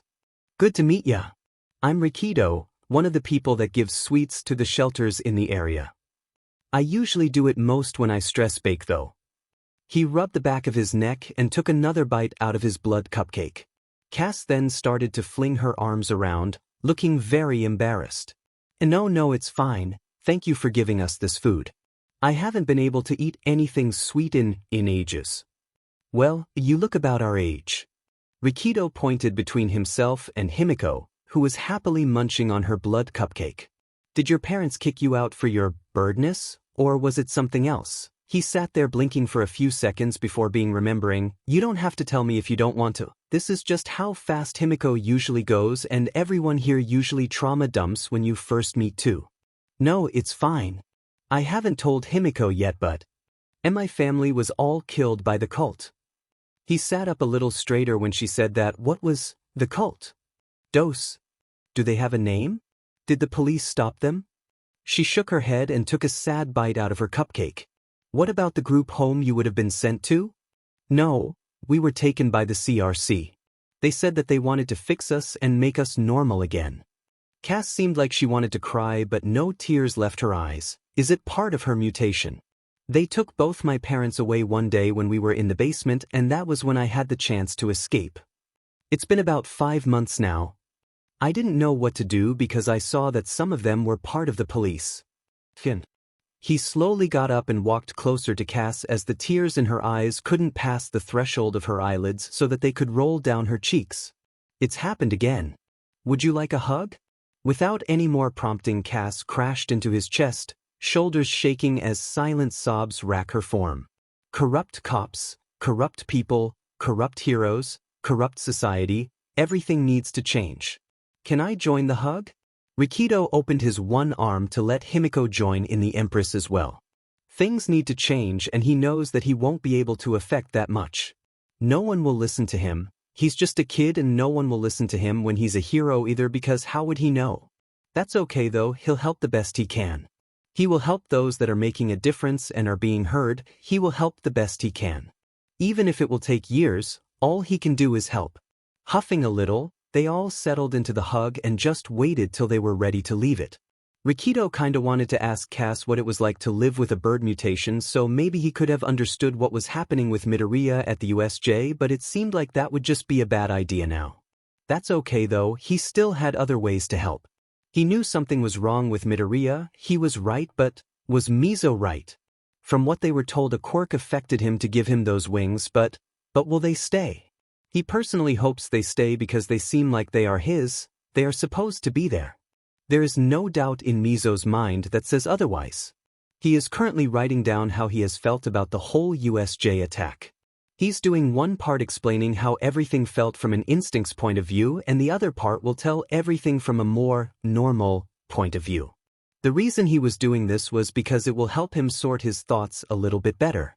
The parts without any instincts influencing them are straightforward, how it went and how he felt. To sum it up, he felt scared. He was scared about his classmates getting hurt, of hurting the villains too badly, or his teachers not coming out of it alive, of what happened to Midoriya when he started to warn all of the EMTs. It was very organized and thorough. Things happened in chronological order. Unlike the one that was influenced more by his instincts. It honestly looked like the ramblings of a madman, jumping from one point to something that happened in the past to back in the present. Mizo perfectly understood it though. This was how his brain was seeing everything to begin with, so of course he knew what it was trying to say. If anyone else tried to read it, they might ask him to get a therapist or something though. Now the instincts rambling was very hard just to sum up so. He's just going to ramble like he did in his writing that he's trying to make sure it is spelled right and has okay-ish grammar. It's always good to read your writing out loud so that you don't missing anything. It starts with Midoriya, he was wrong. Not in a mean way though. He didn't present himself right. It's hard to understand. His classmate feels like a predator, like he could kill and hunt and maim because that's what other predator animal mutations feel like to Mizo. They feel like danger and that is right because they technically are dangerous. Now you would think with someone that is dangerous and very much a predator, that they would show those types of body languages. But no. Midoriya shows signs of prey. He showed signs of being smaller and weaker than everyone, even in his subconscious actions. Actually no. Sometimes his classmate would show signs of a caged animal. Of something big and deadly being held back and starved for food, for movement, to not be ignored, begging to be used. Mizo has seen Midoriya glare at Bakugo like he was going to kill him. He saw the killing intent in Midoriya's eyes, sharp and cold. Then suddenly as soon as it was there, it was gone and he looked scared and his eyes jumped around his surroundings. It was as if he was waiting for someone to hurt him. That made Mizo scared for how his classmate's home life was. Was he safe or did his parents hate him for something he couldn't control? There was also a time where something would happen and Mizo could see Midoriya ready. He could see the ready to fight, ready to live and win behind those deep green eyes, but again he would shrink into himself and act like prey once more. He was concerned for Midoriya every day that he went home. He made sure to always leave an ear in his direction so he could focus on him more easily. Mizo made sure that he was ready to jump in to help any time that Midoriya may need it. The thing is, all of these things he's noticed. His classmate is marked as not having a mutation. Mizo knows that Midoriya isn't marked as having any type of mutation at all because he has heard the teachers talking about all of the hero course's quirks once. No animal. Nothing to help with the drawback of his quirk. Nothing to explain how he has seen Midoriya's hair looking shiny in the light, like it was glinting metal at times.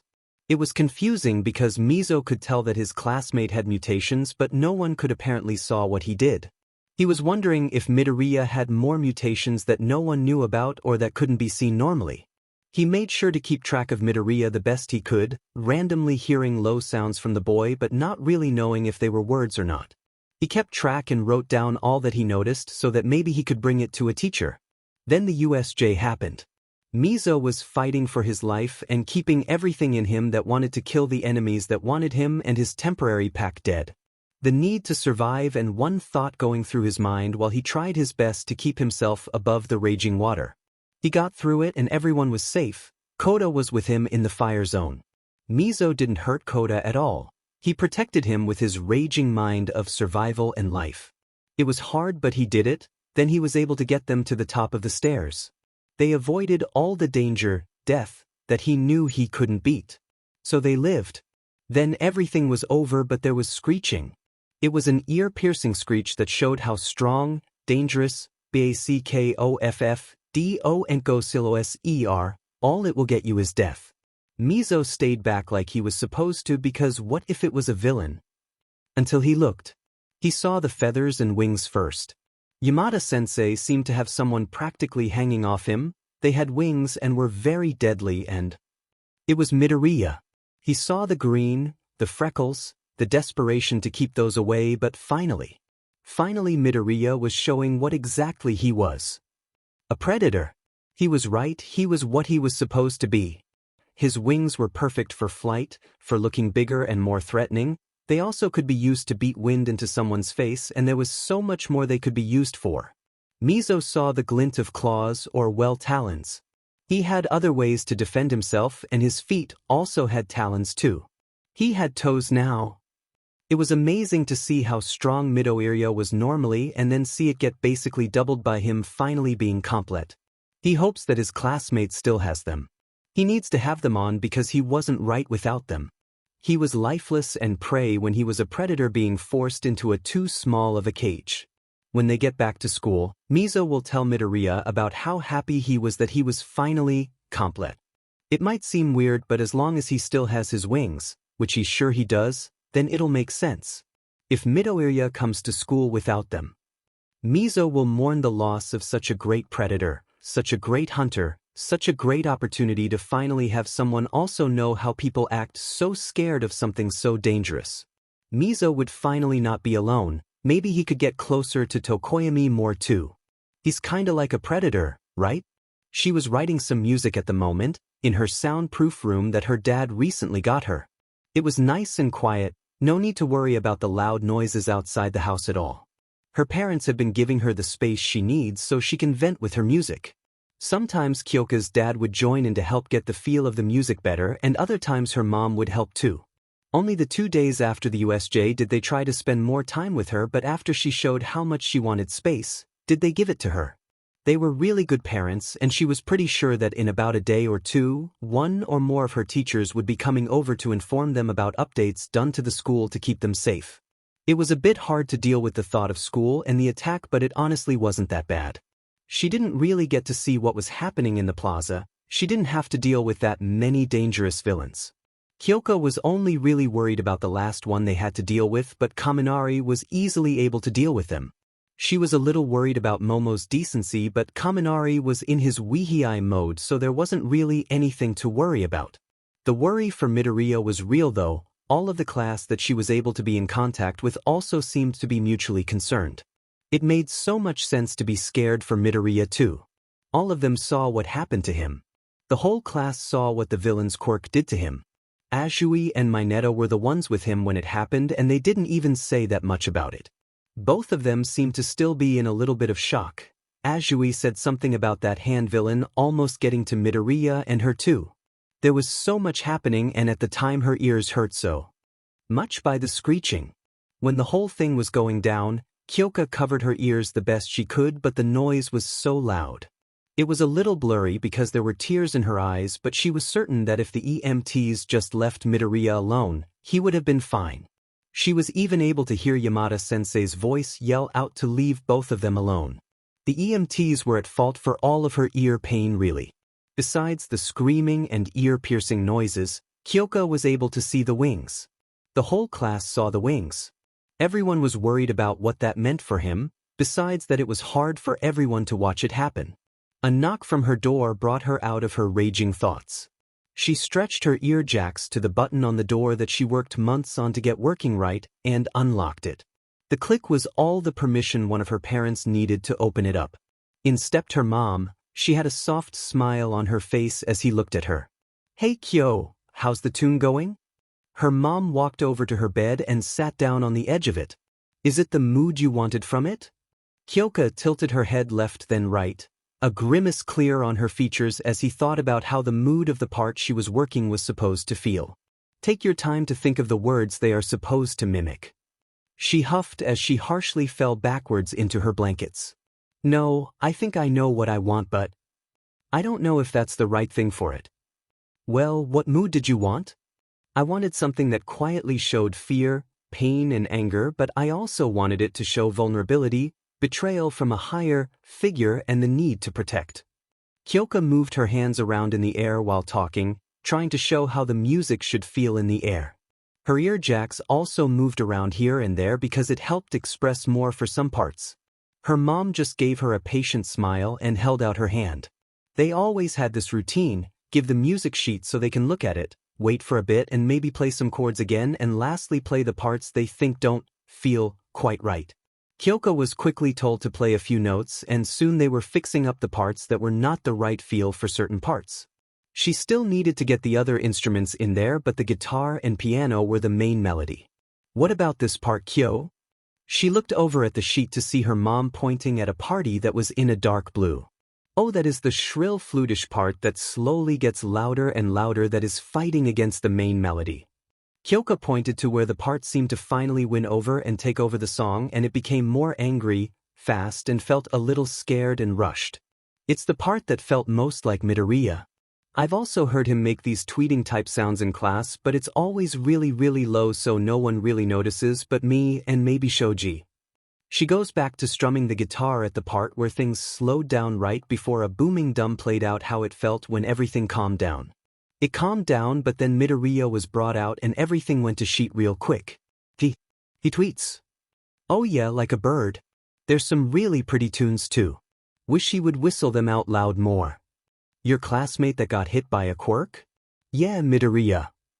The quirk that turned him so that he had a bird mutation? Yes. That was tweeting and whistling like a bird before he got turned into a bird." Kyoka stopped strumming and thought for a bit. She hears a lot of things around her all the time, and one of them is the mumbling and twittering of their most quiet classmate.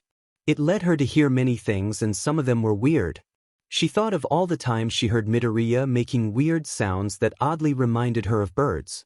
The phone calls he would get at lunch about him being a good boy and, "I promise I'm being normal." Kyoka thought at first it was just someone teasing him, but what if it wasn't? "Mom? He has acted like a bird, mostly quietly in the past. He has had some weird phone calls too." She looked at her mom with a somewhat worried face. "When I think about it, it seemed like he was trying to hide it. Not because he was embarrassed." Her mom seemed kinda worried too, but she played it off well. She got a light pat on her back and a soft smile. "I'm sure it was a coincidence. Me and your dad can ask them about Midoriya if you want. They did say he was okay now though." Kyoka took a deep breath and let it out slowly. Her mom was right, she was probably overreacting over nothing.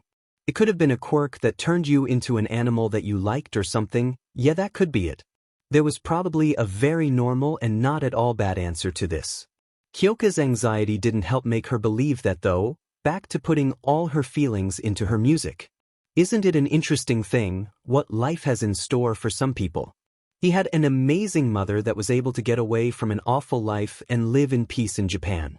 That gave Hanta half-siblings from the other side of the world in Puerto Rico, with his blood father there having kids of his own. Now did this mean that his father was the one that was awful to his mother? No. His father was a great man that just didn't know how to stop his side of the family treating his girlfriend like shit. He just never had enough courage to stand up for his mom, but he found a way to keep her safe, happy, and he also visits from time to time. His father sent away his soon-to-be wife, Hanta's mother, to Japan so that she would be as far away from them as she could. He was a wealthy man that wanted her to be able to live in comfort for the rest of her days for being treated so badly by his family. This is why Hanta has those siblings, because his mother gave his father permission to have a legal wife. His parents loved each other, but again his father was too much of a coward to keep his family in line.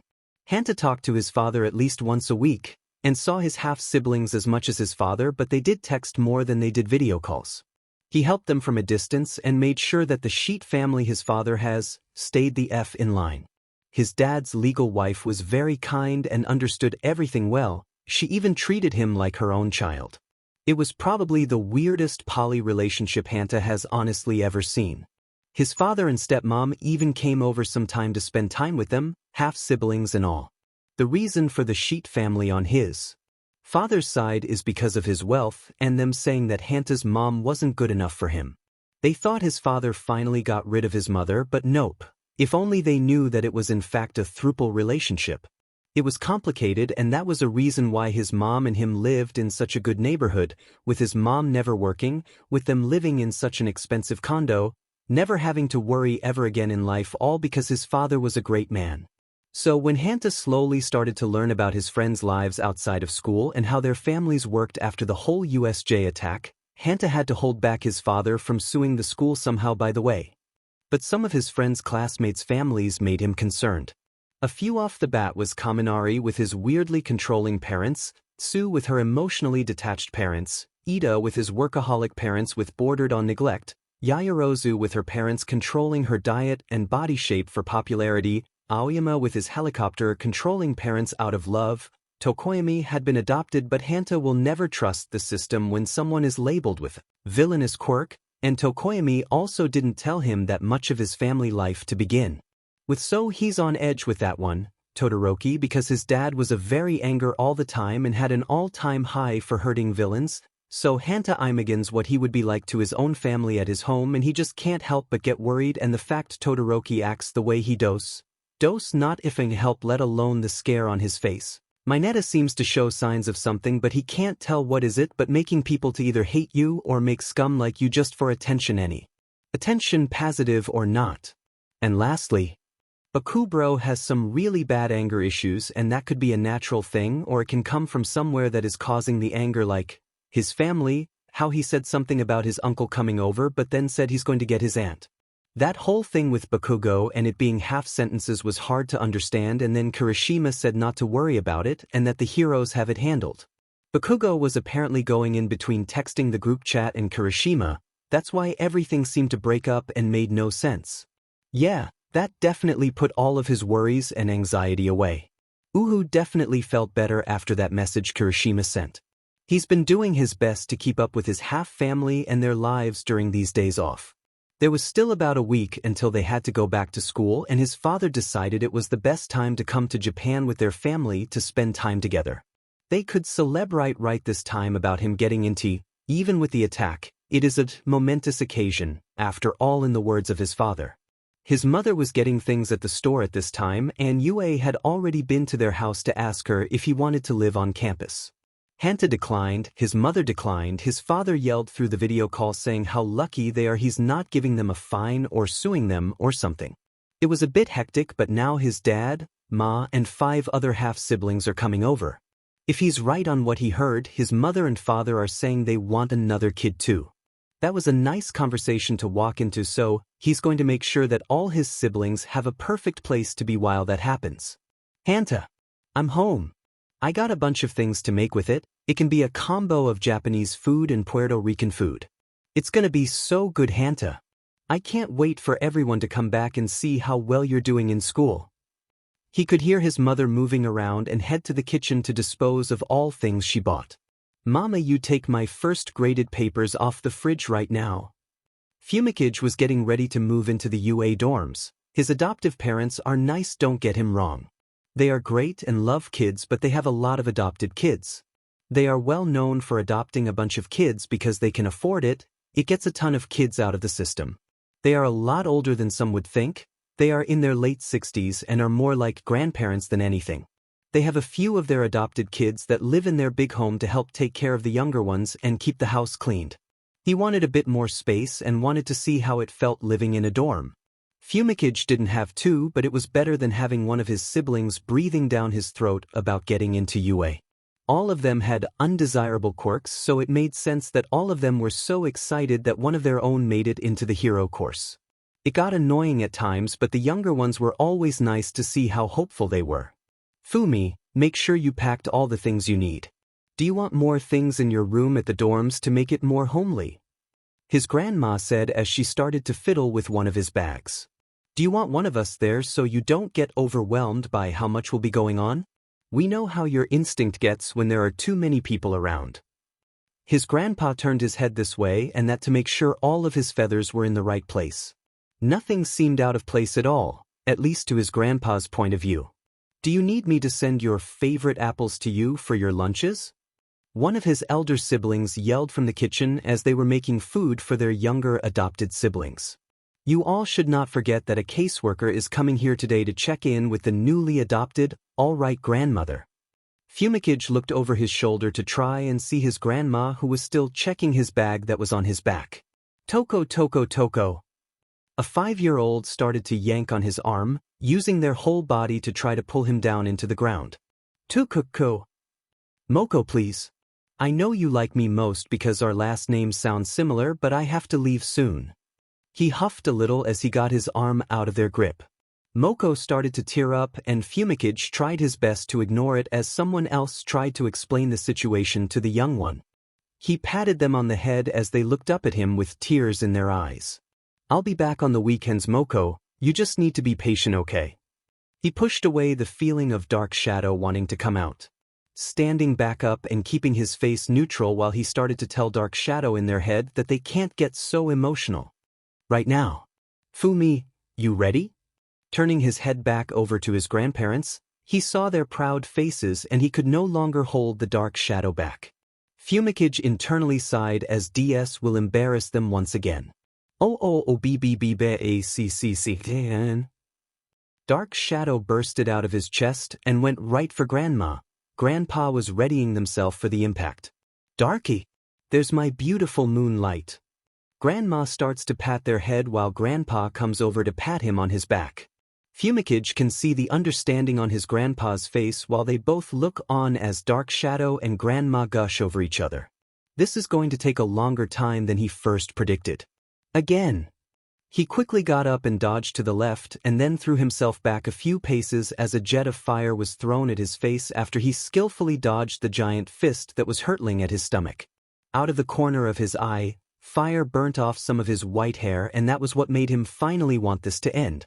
Shudo ran forward as fast as he could, ice under his feet making him a slight bit faster, but getting the upper hand on his old man with his speed was easy.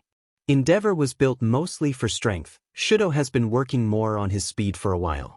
He did this specifically to PSS off Endeavor more. Show dash was the only words his father was able to get out before his flash froze the air in front of his face. It caused an explosion from the rapid change in temperature because Endeavor never took off the flame beard to spare. Shudo backed up again and took a few deep breaths with how much he was training this past week. He let himself relax, but that was a mistake because of all the mist that was created from the temperature explosion. He didn't notice the hand launching to his face.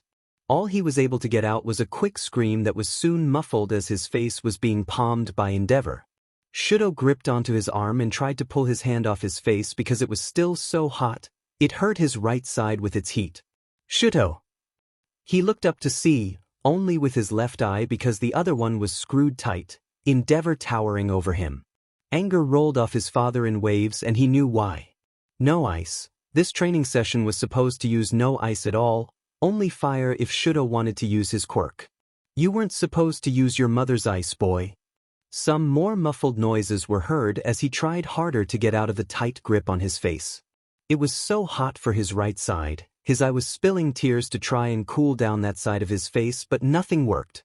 Shudo knew he shouldn't have, but he burnt his white hair. He loved that side because how beautiful it was. He brought up one of his legs as quickly as he could and kicked into Endeavor's side with whatever strength he had left. A quiet grunt was his reward and a loser grip. Swiftly and efficiently, Shudo got out of his father's hold and tried to get further away from him, but everything started to tilt. His world went faster as his head was smashed into the training floor, ears ringing from the hit. The knee in his side is what knocked the air out of him when he tried to use his quirk again. You know, not to fight back with me, Shudo. He wasn't able to get in any breath. Can't. He tried to get his arms under himself and push up. A sharp pain suddenly hit the back of his head and then his face was smashed into the floor again. Next time you will use your fire, Shudo. Air was finally able to enter his lungs as he started to cough. He holds the side of his body that was kneed on, that now hurts and is most likely bruised. Shudo essays in deep breath after breath trying to get his bearings back. The air is hot and hurts his throat. He's trying to make sure that if he's attacked again he can at least prepare for it. Weak. Tears prick his eyes and he slowly, ever so slowly gets back up to his knees, clutching his side all the while. A stray cough here and there is still slipping from his mouth. If you just would use your fire, Shudo. Even at the USJ, it would have turned out better. Shudo takes a deep breath as he prepares himself and looks up to see the burning anger etched into Endeavor's face. He feels so small, like he's 5 years old all over again right after his eldest brother disappeared. You will use your fire next time, boy. Finally the sweltering heat left the room and the air slowly started to shift to cooler flow as it circulates with the fresh air that is seeping into the room from the window that is open. Shudo takes slow deep breaths of cold air as what just happened flashed through his mind. Deep breath and hold. You will use your fire next time, boy. He starts to curl into himself as the words repeat in his head loud and blaring. Even at the USJ, the tears that cleared up after being able to breathe again come back slowly as he curls into a ball. Turned out better thoughts of how fire could have helped better at different times at the USJ. Shudo was able to see Midoriya from a distance trying to fight the man covered in hands at the USJ.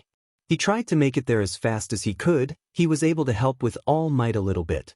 Midoriya was walking up the steps with wings on his back, feet bursting from his shoes, Azui and Mineta by his side as they carried their teacher up the steps with them. Shudo could have stopped the monster faster because after all burn wounds don't heal back right, he could have cauterized any wound that the thing got. If you just would use your fire, Shudo. Midoriya screeching filled his head as the commanding words of his father were almost drowned out. The pain, fear and anger on his face as he tried to get the EMTs away from him and their sensei. Shudo finally breaks as tears drip down his face and silent hiccups and sobs lightly echo around the empty training room. Use your fire next time, boy. She just wanted to be noticed. Not in her family, no. No, they understood the feeling of wanting to be seen. Toru's ma was a good example of it because of her quirk. It was a mutant type like her own that made her see-through but not fully. You could still see her, but it's like what some people would describe what a ghost would look like. Hard to visually notice and you had to squint to see it clearly, but everyone could still see her ma. Toru's pa didn't know how it felt exactly, but everyone just pushed in aside in favor of everyone else around him. They didn't have much money because society seemed to just forget they exist, letting her parents' co-workers get raises when they weren't even good at their job. Her pa has a mushroom quirk, more like mushroom mutation. His head is a mushroom and it's normal for her, but apparently it's weird for everyone else, and they don't want to look at him. Enough about her family, they all wanted to be seen and heard, but she wanted it the most. No one ever pays attention to her, everyone just seems to forget her as soon as she's not near them. Some people seem to care though, like Mina, but she has been talking to Tor less and less as the break has gone on after the USJ attack. She thinks most of the time, almost every day, that when they get back into school that everyone would have forgotten her by then.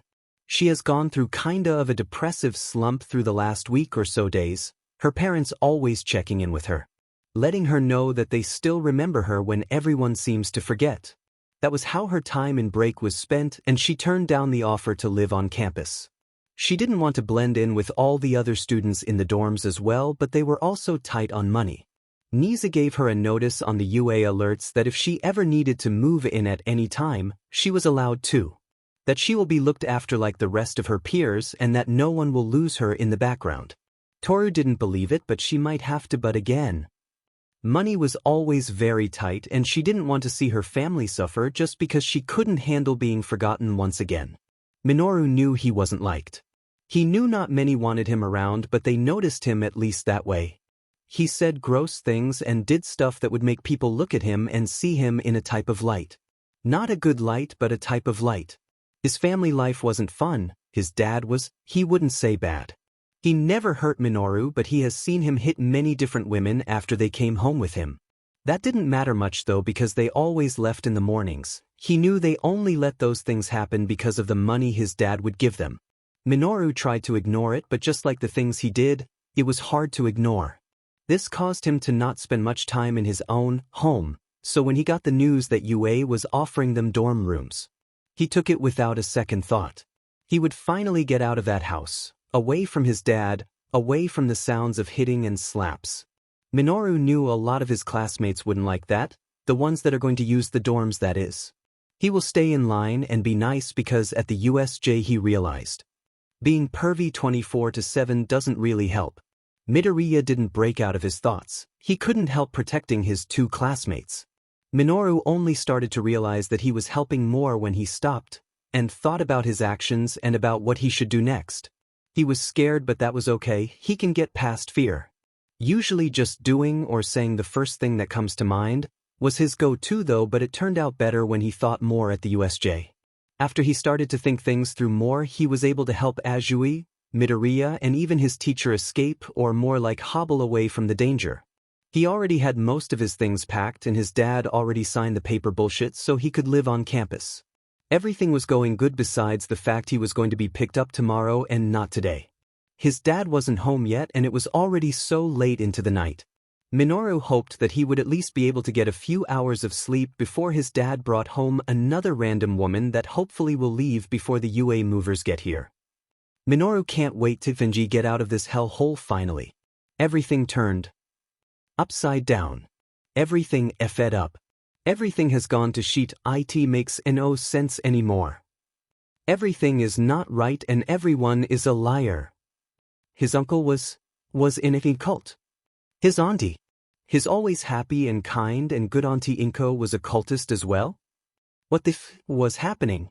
It wasn't right. It couldn't be right. It was a lie. His parents bought into the lie and told him that he should accept the lie too, but it didn't make senses. Deku was quirkless, he didn't have a quirk. Why did they say he did? They said he had a bird quirk? No, he didn't have a quirk, and he was quirkless, and Katsuki made sure that he did what his uncle asked him to do, and that was keep the nerd in place. Both his uncle and auntie asked him to keep Deku in place. They also asked at one point if Deku made any weird noises or did weird things that resemble a bird. It had to be a lie. Katsuki was sitting in his room still trying to process anything. His parents tried to check in with him, but he always exploded on them and told them to leave him alone. His auntie and uncle couldn't, they wouldn't. Would they? They did act different than some people, but that was just how they are. His parents said that they both were involved with a cult called the Creature Rejection Clan. They said they noticed that they didn't like some of the clothes they made for mutants. When they talked to someone with a visible mutation, anything or anyone that was connected with a mutant, they hated it. It couldn't be true though. How could it that those two treated him kindly and helped so many people? There was so much evidence, and that was only his memory with how they treated Izuku. After staying in his room for so long, he tried to think of anything that would have shown him that they were villains. There were so many times that Katsuki just ignored it.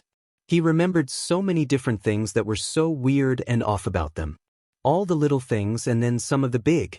All of the looks, the glares, the hate and disgust, Auntie's look in her eyes when he told her that Deku whistled in class that day.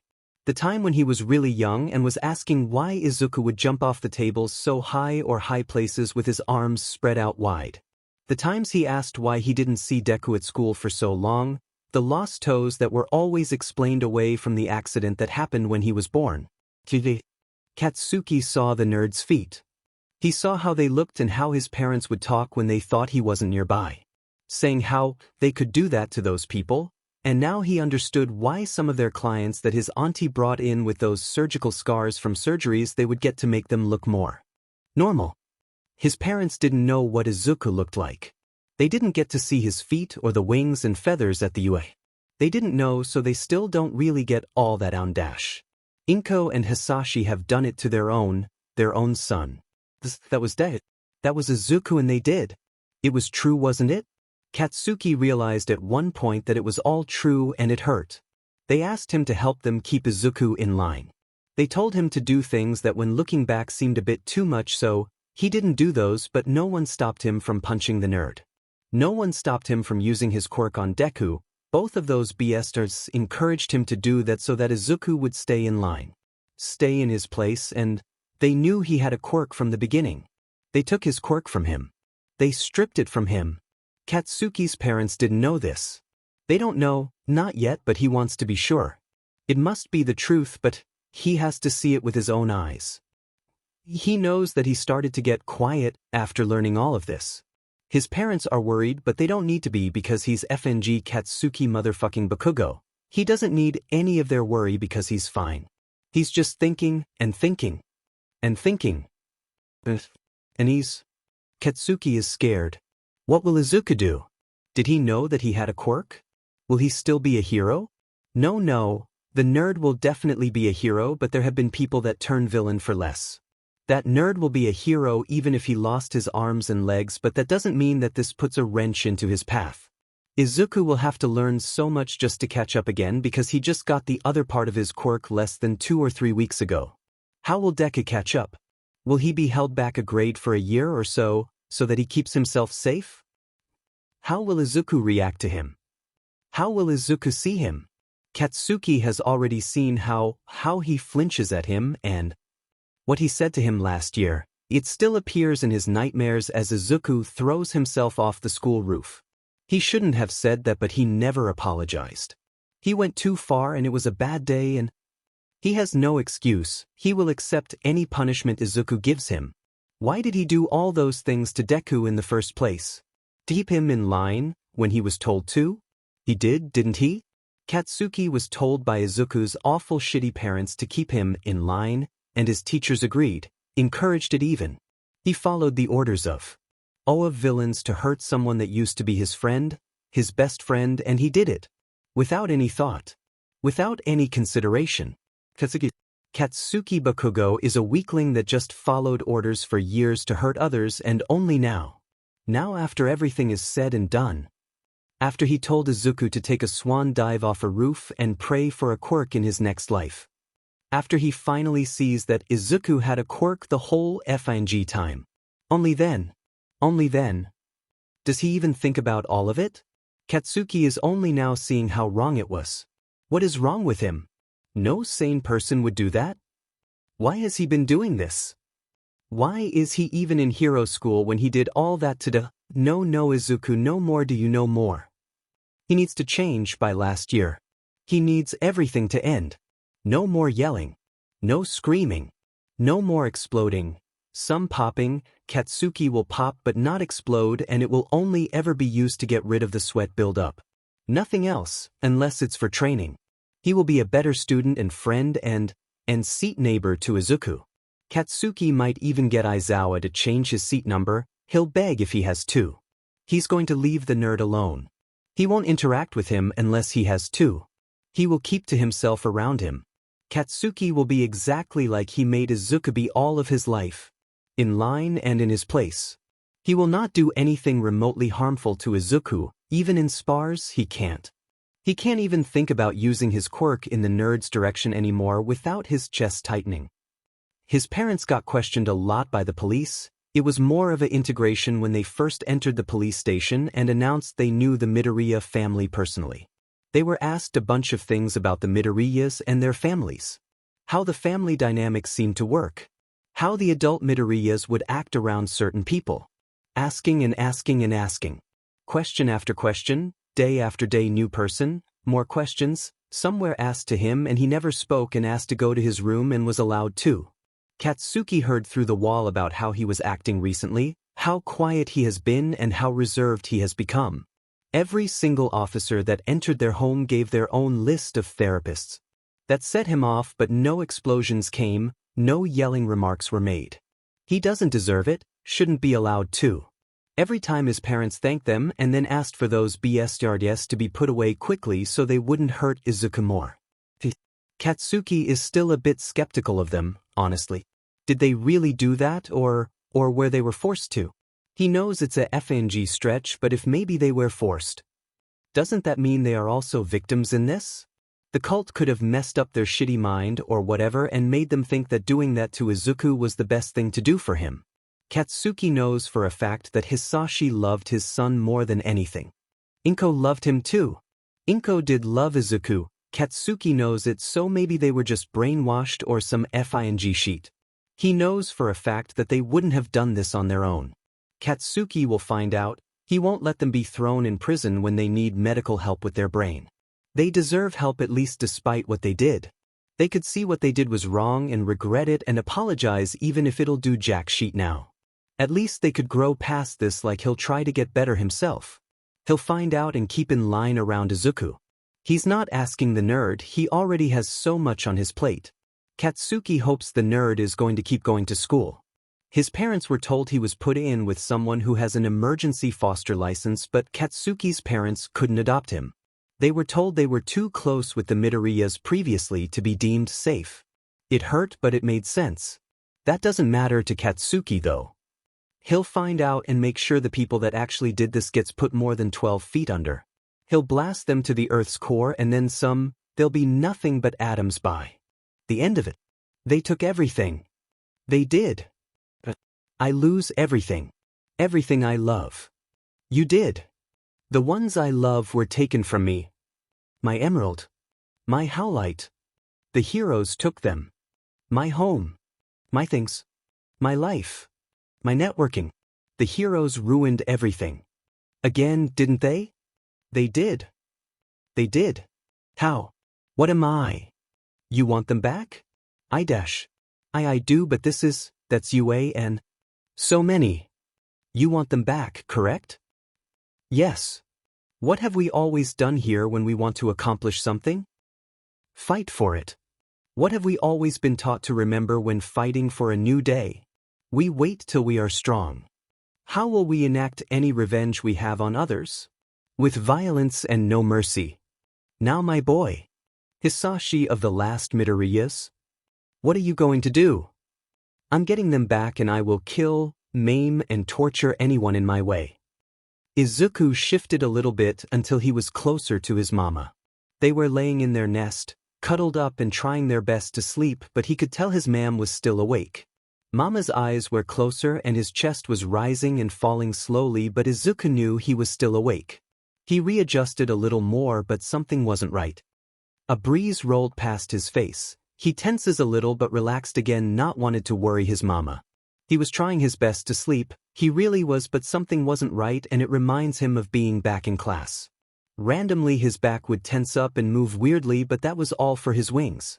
At different times it felt as if his toes were back, but they weren't. It's happened before, but not as much as when he started school, after he got All Might's quirk. Izuku's ear twitched and head tilting side to side, feathers now on his ears splayed out, as he tries to find out where the noise came from.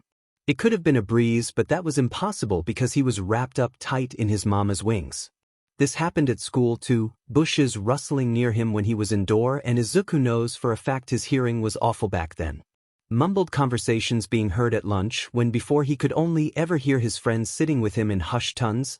His friends were talking loudly, but all he heard were whispers in the air. Nothing seemed to be right tonight.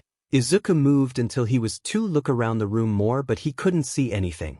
His mama shifted along with him, looking to see what his fledgling is trying to see. It wasn't supposed to be like this. This was supposed to stop after being saved from his old parents. He could feel his feathers puffing up as he tried to see the eyes that were lingering on him, the people watching him. And Izuku shot up in the nest and spread his wings out a little so that he could dart around if needed. His mama was close behind him, head whipping around lightly to see what Izuku was feeling or sense. This was not supposed to happen. Everything was going to be better with mama, not stay the same. Aren. He shot up out of the nest and moved around the room, ready to fight if needed. His mama was also looking around, hissing lightly as they surveyed the room, trying to find someone or something that got through Yue's defenses. Looking in every nook and cranny, even though the only other people that have better security is none other than the commission. They needed to look though, they needed to check, as both of them know to better be safe than sorry. His old parents helped him learn that lesson real fast. After checking around a bit and feeling a little defeated at the fact nothing was out of place, Izuku hung his wings low. He looked over at his mama, who just opened his wings wide open, inviting for a hug as a low, comforting, confused trill sounded. That was all it took for Izuku to launch himself into his mama's arms. It wasn't supposed to be like this. He was supposed to be free from the voices of the yelling in his mind telling him every movement but be that of a good boy. He trembled in his mama's hold as tears slowly rolled down his cheeks, fingers going through his hair feathers on his head. It took a second, but after finally getting it through his head that he wasn't going to be hit just for crying normally, a screaming squawk as he clung to his mama's shirt. The thoughts were supposed to stop, the whispering was supposed to stop. It wasn't fair. His mama saved him from his old parents, he free and could fly if he wants, but that's not what happened. He's stuck and it's not right, he's with his mama but he can only do so much. And a breeze blew past his face as though it was trying to caress his cheek. He wants to sleep. He wants to free. He wants to be safe. He wants the whispering to stop getting louder. LETSGO, BCKINT. IME, SHL. WE? Did it work? Were they all here? Shaking his head a bit and then blinking his eyes multiple times, Yoichi looked around himself to see the normal void of one for all. They were finally free from the eighth? They no longer had to deal with being unable to see or hear anything. His head whipped around as he could see the others start to form and light up like normal. Second and third came in first and the fastest out of everyone else. They have done this so many times they could probably do it faster than him if they were allowed to, but it seemed that since it was his quirk originally, he was always going to form first. It didn't take any time at all for everyone to be formed and ready to see if they could actually use the ninth user's senses. Nana took the longest, but besides where she formed there was a little ball of yellow light. That was a little weird. It might be eighth because there was no one else. When do you think he will fully take form? Fifth, Daigoro asked while walking closer to the yellow ball. It was only a yellow ball and it has already been so long. Just give Toshi time, Daigoro. Who knows when he might actually form all the way, we all did die not long after giving one for all away. 7th, Nana said after she lightly touched the ball of light and it slightly moved out of the way of her touch. A soft smile was on her face the whole time while looking at it. A loud sigh was heard from 2nd as he materialized a comfortable chair. And was kinda glaring at him because it took him a lot longer to materialize what he wants. Why are you all so worried about him? We gotta see if we actually get a view or not, soon. An annoyed look crossed his face as he massaged the side of his temple. It was peaceful for about a full minute. Is there a way to deform yet? One of his eyes twitched because going from no sound, color, light or anything really and then suddenly back to existing always gave him headaches. Yoichi walked over and started to rub his shoulders a bit, knowing that it helps out somewhat. Now don't be so mean, my hero. Everyone is just excited and we still need a little more time to get accosted with this new user before we try that. 3rd starts walking over and makes a heater so he could warm up 2nd more. We'll try to make him warm up more. It was very hard to feel heat in here, but if one tried enough their brain will make them think they are warm. After staying in here so long it gets harder to imagine how the normal world feels. The longing for the sun is the strongest besides feeling the warmth of a loved one. Daigoro lightly swatted his hand in the air while rolling his eyes. Of course the old man feels the effects more. His old bones got tired from the move is all. 2nd was about to say, how they don't age in the void, once again, but Daigoro powered through his words. Besides listen, don't focus on our words right now because I swear a loud guy just asked us to yell, yeah, in English. This caused everyone to stop and focus on what was around them. It was a male voice of someone explaining an exam. Nana seemed to get more excited. Daigoro was pumping his arms in the air and quietly claiming he was right, and 6th just looked at both of them with a hidden smile on his face. Hikage, 4th, was off to the side trying to see from their new user's eyes because, and Yoichi quotes, I feel like we are about to be attacked by something soon, and 3rd was just trying to help 2nd get more comfortable. His eyes drifted to the ball of yellow light to see it slightly bouncing up and down in the air, probably 8th being happy about their student being able to get into what seems to be their alma mater. Yoichi is still very happy at all the updates Nana was able to give everyone of the outside world, even if at the end she couldn't stay around as long. Knowing all of his successors died by his brother's hand always made him a bit more depressed. They all tried to organize themselves so they can be more comfortable while listening to what was happening with their new user. So far Daigoro, Nana, and En didn't really like the kid that called theirs out and also didn't like the grumbling person besides their user that called them Deku. After whatever presentation was done they started to feel their user pick at their fingers, most importantly their nails. Oh, they have long nails on. I hope they don't break one because I know how much that hurts. The person that called out their user from before seemed to just not like them at all, but they seemed to be having a problem hearing their user's inner voice. I'll fix it everyone, just let me see if we are in right or not. Yoichi tried to calm down everyone while the world outside still moved. He started to try and focus on the body of their new user. The sense of sight suddenly came on and scared everyone to see so many kids running around robots. Oh my god! I know I'm unsafe, but hell is this allowed? Daigoro yelled while pointing to the big screen that was in front of them. 2nd snickered at 3rd quietly exclamation, is this allowed? WTF is that allowed? And then 2nd said in a kinda mad voice to play alone, stop. I said I'm trying to fix it. Yoichi screamed into the madness as the noise from outside suddenly got louder but muffled itself again, like it was enhanced hearing for a second then got damaged. He hopes the user didn't just burst and eardrum, those hurt. 2nd puts a hand on his shoulder and smiles while Yoichi closes his eyes to focus better. He reached around to see how far the body went. He started from the chest and spread out. Yoichi automatically felt something was wrong because there was supposed to be more room on their user's back. Something was missing. He thought maybe he just couldn't get to whatever mutation is on their user's back just yet, so he moved down a bit and felt like a little something was missing from their user's tailbone. He is not a perv, there is a thing missing from their user's bottom. Yoichi shook his head and moved on. Maybe he just can't touch those yet, they could still be settling in. That's it, just needed a bit more time. He moved down more and didn't really see anything wrong until getting closer to the feet that, why does it hurt? Yoichi quickly whipped all his attention to their new user's feet and could tell that their feet hurt, walking hurt, and something was missing. He could feel toes missing, but something on their heel was also missing. Something was missing and he can't tell what it was just yet. Yoi, you good? He heard Third's voice but ignored it as he focused more on the parts that were missing right now. The tailbone was missing some part that extended outward, maybe a type of tail, but it was removed.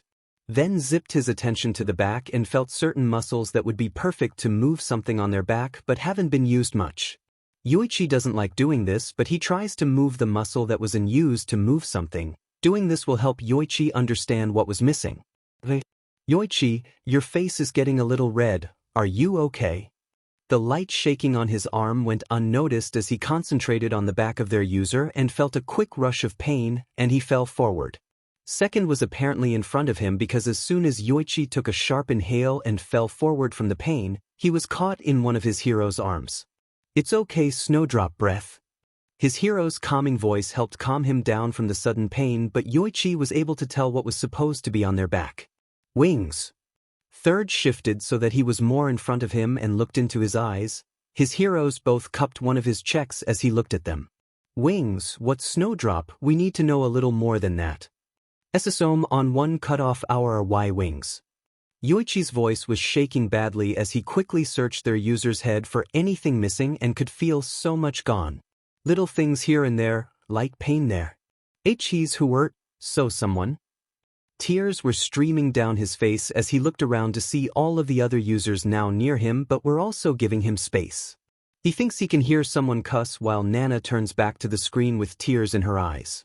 Come on, sweetheart, just a little bit more info for us to work with. Third ran their hand through his hair and Yoichi had to draw back as light pain shot into his scalp and the missing parts begged to be used on their new damaged user. Just breathe, Snowdrop.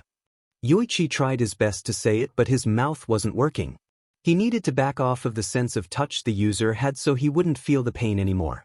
He seeked in a deep breath as one thought suddenly ran through their new user's brain that everyone heard clear as day. I have to be a good normal boy for mother and father and be a good normal hero for All Might. He couldn't keep it in anymore as he screamed into the void hoping and pleading that their user hears them. Yoichi needs their user to hear them, please hear him. Someone cut off his mutations.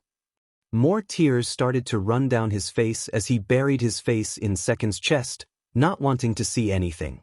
Yoichi was then embraced in two strong pairs of arms as yelling started up. Words of confusion and anger as the others probably tried to feel where the missing parts were.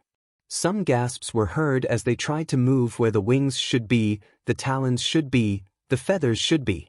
There should be more room to work with, and since it's not there, it's going to be harder to actually bind in more. It's going to hurt just being bonded to their user. The arms around him grew tighter after one of his heroes grunted out in pain. Yoichi was trying his best to get his breath back, but as soon as that happened he felt it. He screamed in pain as he accidentally linked up with the new user again. Some of the others had the same reaction to having both of their legs feeling like they were randomly shattered. Yoichi let go of the link. Someone was yelling at him but he needed to help them fly. The new user can fly, should have been able to, and he could feel the muscles in their back trying to flap non-existent wings. He could feel where their tail feathers should be, trying to balance themselves out more. The talon toes that were chopped off desperately trying to flex, everything was screaming at its own body to function, screaming out to work right when nothing was there to let it work normally. It hurts. It hurts. Searing pain shot up Yoichi's arm when he tried to pull back. From what? He doesn't know, but now he's screaming in pain again as his arm is reduced to shredded muscle and shattered bone.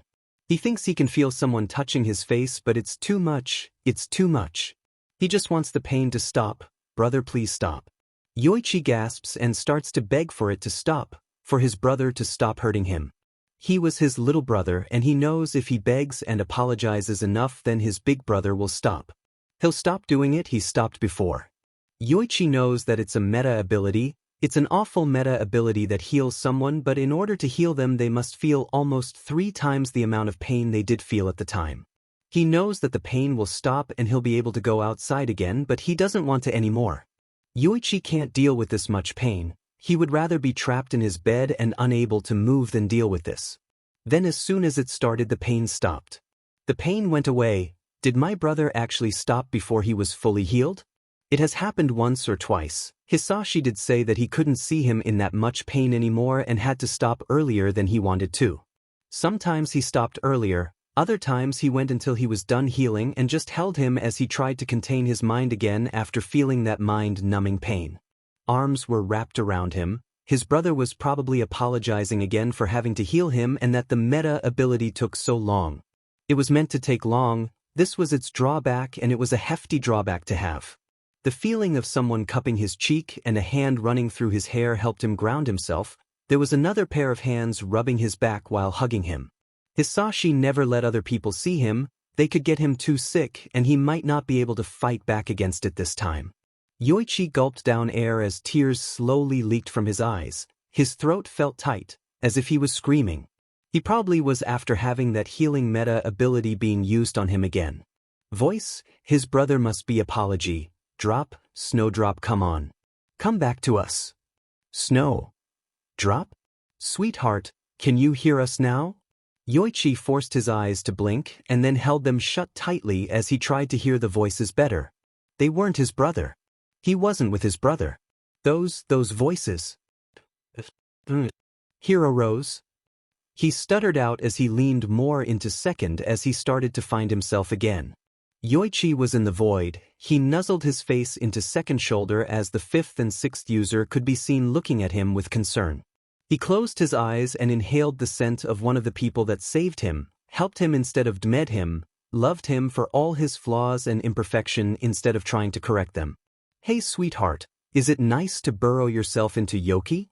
The voice of Joka was heard right beside him. He could feel Joka's arms tighten up a little bit but then loosened again. He was with his heroes, he was safe. Snowdrop? Do you want everyone to leave us alone for a bit so you don't get overwhelmed? What? No, those were his successors. He needed them to be close by so his brother wouldn't hurt them again. Yoichi whined a bit and tried to reach out to seventh that was close by, but Yoki grabbed his hand so that he wouldn't be able to reach out to any of them. That upset him a bit more, but he quickly calmed down when he felt the beat of a heart to help him calm down more. Joka, you could have let him try? The rumbling hum made it hard to open his eyes to see that most of the others have started to back away from them slowly. You know how he gets when he has a flashback, Yoki. A light puff of air was felt on his arm as he sank more into Yoki, rubbing his face on the other man's chest as he tried to get more comfortable. He'll just keep doing things to over-STMLT himself to try and get over it, but we both know it's more like shoving all of his emotions into one spot and basically becoming blank. Yoichi lets out a big sigh as his mind gets more fuzzy with sleep. He's safe with his heroes. I know, but I just can't say no to him. He hears a deep rumbling chuckle from Joka as he falls deeper into sleep. Yeah, that's why I'm the one that has to say no between us. For his own good. That was the last thing he heard his heroes say, and he drifted off to sleep. Yoichi knows he's safe. His brother kept him safe, but this safe was better. This safe felt warm and full of love. Brother loved him, don't get him wrong, but Yoichi liked his hero's love better. He was getting a headache and Izuku didn't like that. He's been trying to think more clearly recently, but it's hard. He's supposed to be a normal boy. He knows how much trouble he's causing with his disgusting actions. His mama is also acting gross. That's what it was, right? He was supposed to be normal. His mama and him were not being normal, and that was bad. That felt right? It was the right thing, right? It hurt his head to think about it too hard. He just wanted to be with his mama and not worry about normal. Nestling. Izuku's eyes lit up as he turned around in the nest that has been on the first floor for 2 days now. It was rare for his mama to have a human talking day. He did talk, but sometimes he'd have to stop partway through the day. So far he's gotten to lunch and was still talking. The food was a mix of cooked fish, chicken, and some raw meats. Izuku and his mama were getting back on a bit of a better diet for them, but eating the raw meats, or really meats in general, made him feel anxious all the time. Either way, Izuku was excited to talk to his mama using normal human words again. Mama. More human words. His mama pet his head to the side and Izuku knew it was hard. It takes a little while for his brain to catch up. Izuku was sure that it was just hard to translate tweets to human, is all. Yes. More human speak. We have. He just waited for his mama to be able to think of the words that he needed. Izuku knows for a fact he's doing a great job at bouncing back and being a normal boy again, but his mama was having a tough time. His mama moved closer to him and slowly wrapped him up in the bright red, warm, safe wings. We. People. Elders pack. Part. Elders part pack come here. To see us. To be more big strong flock. Izuku nodded his head along as his mama spoke. Not with right human speak but good enough that it made sense. Some of Nezu's elders pack is coming over to get to know them better. It was understandable, but at the same time it put both him and mama on edge. It was Nezu's pack, his pups, and that means that it was Izuku's aunts and uncles. He's had 2 before but they just never noticed. They were great but sometimes the way they acted hurt him. These ones are people, humans he thinks, that were taught by elders so they would know how to act best around them. Eyes, is okay?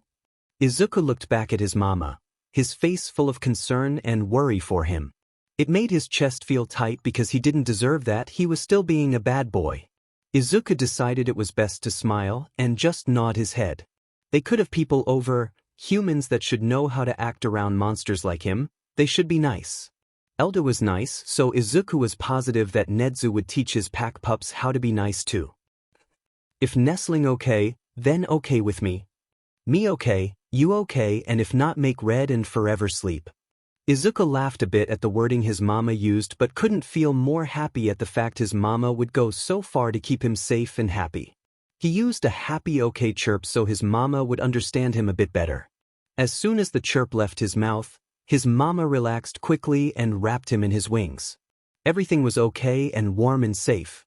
The elders pack will not be mean and they will like them. They'll visit them throughout the week to get to know them and become a flock, and they'll be stronger together.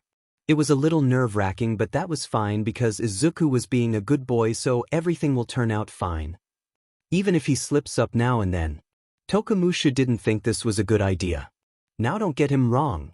He wanted to see his new little nephew and also other older new nephew, but he doesn't think they are ready. He's been looking up as much as he could about birds of prey, especially their diets, and they usually react with an even mix of fight and flight response. Since they'll be meeting them in their safe space so that it's more in their favor. He was going to be going first and trying to relax them a bit more for the next 2 that might be able to come see them, if his meeting with them goes smoothly. Tokumusha was walking to the building that was made specifically for them and for anyone that wanted to stay there, if they were allowed by both he birds to do so. With all the time he was spending looking up all the different diets of animals and common animal mutations, or for mutations in general, Tokumusha made food that he hopes they like.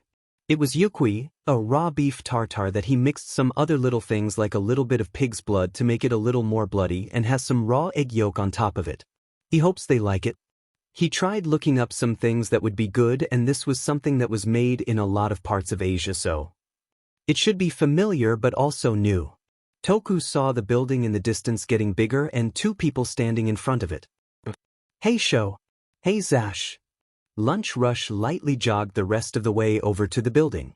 Both of them were in their lays around clothes, and when he gets closer Toku can see some stray brownish-green fluff feathers sticking to them. They weren't fully formed fathers either, still being downy and puffy. Hey Lunch, you're the first one for the day and it seems like you brought food to make a better impact. Hizashi leaned forward to try and smell the food that was in the container. It was raw meat though, so he personally wouldn't be able to smell it. Like he always does. Shoyuta added on as he turned back around so he could go into the building. I'm going to tell them we have you outside. I will warn you that they could technically relapse at any moment but will keep you safe the whole time. Tokumusha nodded his head and then started up some light conversation with Zashi. He was able to talk about what he's been up to and how everyone else is doing. Some of them miss having Zashi and Sho being around, but they all know that they are needed here. Hizashi did admit that sometimes it felt like they were walking on thin ice, with what Izuku went through and also trying to understand Hawks more. He was told that Hizashi and Shoyuta think that in about a week or 2, both the birds should be coherent enough to be more in control so that they can act normal. Tokumushu knows they aren't trying to make them conform, but at the same time they need to be more decent so that they have the ability to go back out in public or work, go to school or patrols. Being normal will be the only way they can live their lives without too many problems, but once they get them more comfortable here, then they could have some type of safe space at least. A ding from Zashi's phone broke them out of their talking. The blonde quickly looked at the text and confirmed that it was okay for them to come in. Toku was warned to be slow when walking in and also not going into the nest without permission first. They both walk in, and unlike all the stories with people being hissed at when getting too close to them, I didn't get that treatment. There was actually no noise from either of them when he entered, but their eyes followed his every movement. Okay, little feather, little wing. This is Lunch Rush, or otherwise sometimes known as Toku in private. Not many of us know his full legal name, but that's okay. Everyone is entitled to their own privacy. Lunch Rush stood closer to the door just in case they wanted him out or if he needed to leave for safety, but they just kept staring. It's a bit unnerving to feel like you're under a microscope and being dissected for everything little thing that you are. Nedza dosed that, but made it feels worse with these ones. The only thing that is giving the best comfort is the fact that he's wearing his hat that covers his whole head. They can't see his face. Oh, that was also why they were staring so intently at him. They couldn't see his face. He watched as Izuku, all the staff felt uncomfortable calling him Midoriya now, narrowed his eyes, then pointed to him. Why no face? Zashi snorted at the wording, but besides that no other noise was being made. Hawks seemed to agree with this question because he was nodding his head up and down. Toku looked over to Sho and Hisashi, but they did nothing as he floundered to come up with a response. I don't like people seeing my face. Tokumushu finally said, but this just caused both the birds to squint at him. Oh God, is his fear of people seeing him in public finally going to bite him in the butt? His scopophobia is going a bit crazy, but that's okay. He can handle it a bit more. We are good. Nervous. Eller zoned back in and looked back over to the boys sitting in their nest. Who? You're scared? Izuku, so kindly pointed out, but now he can clearly see both of the birds seem a bit worried for him. Hawks then seemed to speak up, but his English was a far bit worse than Izuku's. Us? Us bad? Us make sad? No. Us make scared? Scared us. Toku tried to get both of the adults in the room that are coherent to help him, but they did nothing. The traitors. We no hurt. We know. No like to hurt. No hurt us, no hurt you. Safe. Izuku seemed to lock onto the word and started to repeat the word safe, Hawks following close behind and also began saying safe a bunch of times. Toku personally didn't know what to do and turned his head a bit to Shuta's direction because he must know what in the F he should do. Like always, his family seemed to be able to tell when he's trying to get their attention silently as his younger brother looked at him. Tokumushu watched as he was just looked at for a little longer until Shoyuta mouthed something. Safe, say safe. Oh, he's a dumb butt. They wanted him to say the word back so that he understands that he's safe. They are acting like little kids, or more like they are kinda drugged, so of course they would be hung up on that. They also might want him to say safe because they can't actively see his face to see how he's feeling. Toku focused all his attention to the birds that are still repeating the word safe, but they now seem a little more worried than before. Safe, yeah, you guys are safe. We are safe. As soon as the first safe leaves his mouth, both of them quiet down and just go back to looking at him. Scopophobia do be kicking his effing butt. Ooh, this is so bad. He hates his scopophobia. God does he effing hate that sheet. Good safe, safe good. Izuku nods his head at the wise words from Hawks. The young pro-hero is somehow saying something because even his two younger brothers seem to also be nodding their heads quietly. Hawks then looked at the little kid, tweeted something, spread out his wings a bit and finally fluffed them up. Now with one pair of wings spread and fluffed out, Izuku soon followed behind him, but some of his downy feathers seemed to fly in the air with the movement. Nest now. Best. Safe. Toku has no idea how he ended up being allowed to enter the nest this fast. It took all his time getting on Nedzu's good side to be able to work here. Don't get him wrong, he was in general ED in UA, but that was when Nedzu was still a normal teacher. He kind of feels like an uncle to Tokumushu and Sho, Zashi, Seiki Isiki. Feel like those family members that aren't sisters and brothers but just somehow ended up feeling like sisters and brothers. Besides the about 2 to 3 years of making Nezu happy so that he could be on his good side, this was barely 30 minutes and he's already being allowed to enter the nest? Ella was standing there just trying to think while the young blonde hero did some type of tune. Izuku did the same one and then Hisashi responded with a different one that was obviously being the other part of what those two just did. Shoyuta didn't make that noise but did hum the tune out. This caused both birds to get even happier as his brothers got into the nest. What the f is Lunch Rush supposed to do? Come on Toku, get in here and warm up. Zashi said as he nestled in between the two fluffy wings, one red and other forest-themed wings. Shoyuta just hummed from his place that I didn't know how he was able to lay down that fast, get covered in a blanket, AKO sleeping on him already, and in both Hawks and AKO are purring. Did birds purr? Can you come into the nest now? Tokumushu focused back on Zashi and Izuku, giving him big pleading eyes. Might as well. Nothing else to do. As Toku sat down, he started to move the container open. The very light smell of raw meat entered the air. Both birds perked up. Wondering when you'd open that. Izuku shifts closer, trying to bend to see better into the box. Ella looked at Hisashi but a shrug was all he got. They can eat wherever they want, in the nest means in the nest. Plus I'm guessing that they could smell that as soon as you walked in, they were probably excited to have some food you, caught for them. Toku sat there and let things set in better. Yep, the others won't have any problems, they shouldn't have worried so much over this. Sekijiro just got a text saying that he could come by because it has been about an hour since LR left. It also seems like Izuku and Hawks have calmed down some more from the time Toku left because they were a little down that he left so soon. That was okay though because the food he gave them somehow helped cheer them up more. Seiki knew for a fact that this was going to go so poorly. He was always so awkward with kids if they weren't in his class. What do children like? Should he bring a gift? Would a gift be right? What the f is he gonna do? Sekijiro. He looked up to Nomuri who was finally coming back into work, but even now she looked over her shoulder as if someone was going to appear right behind her.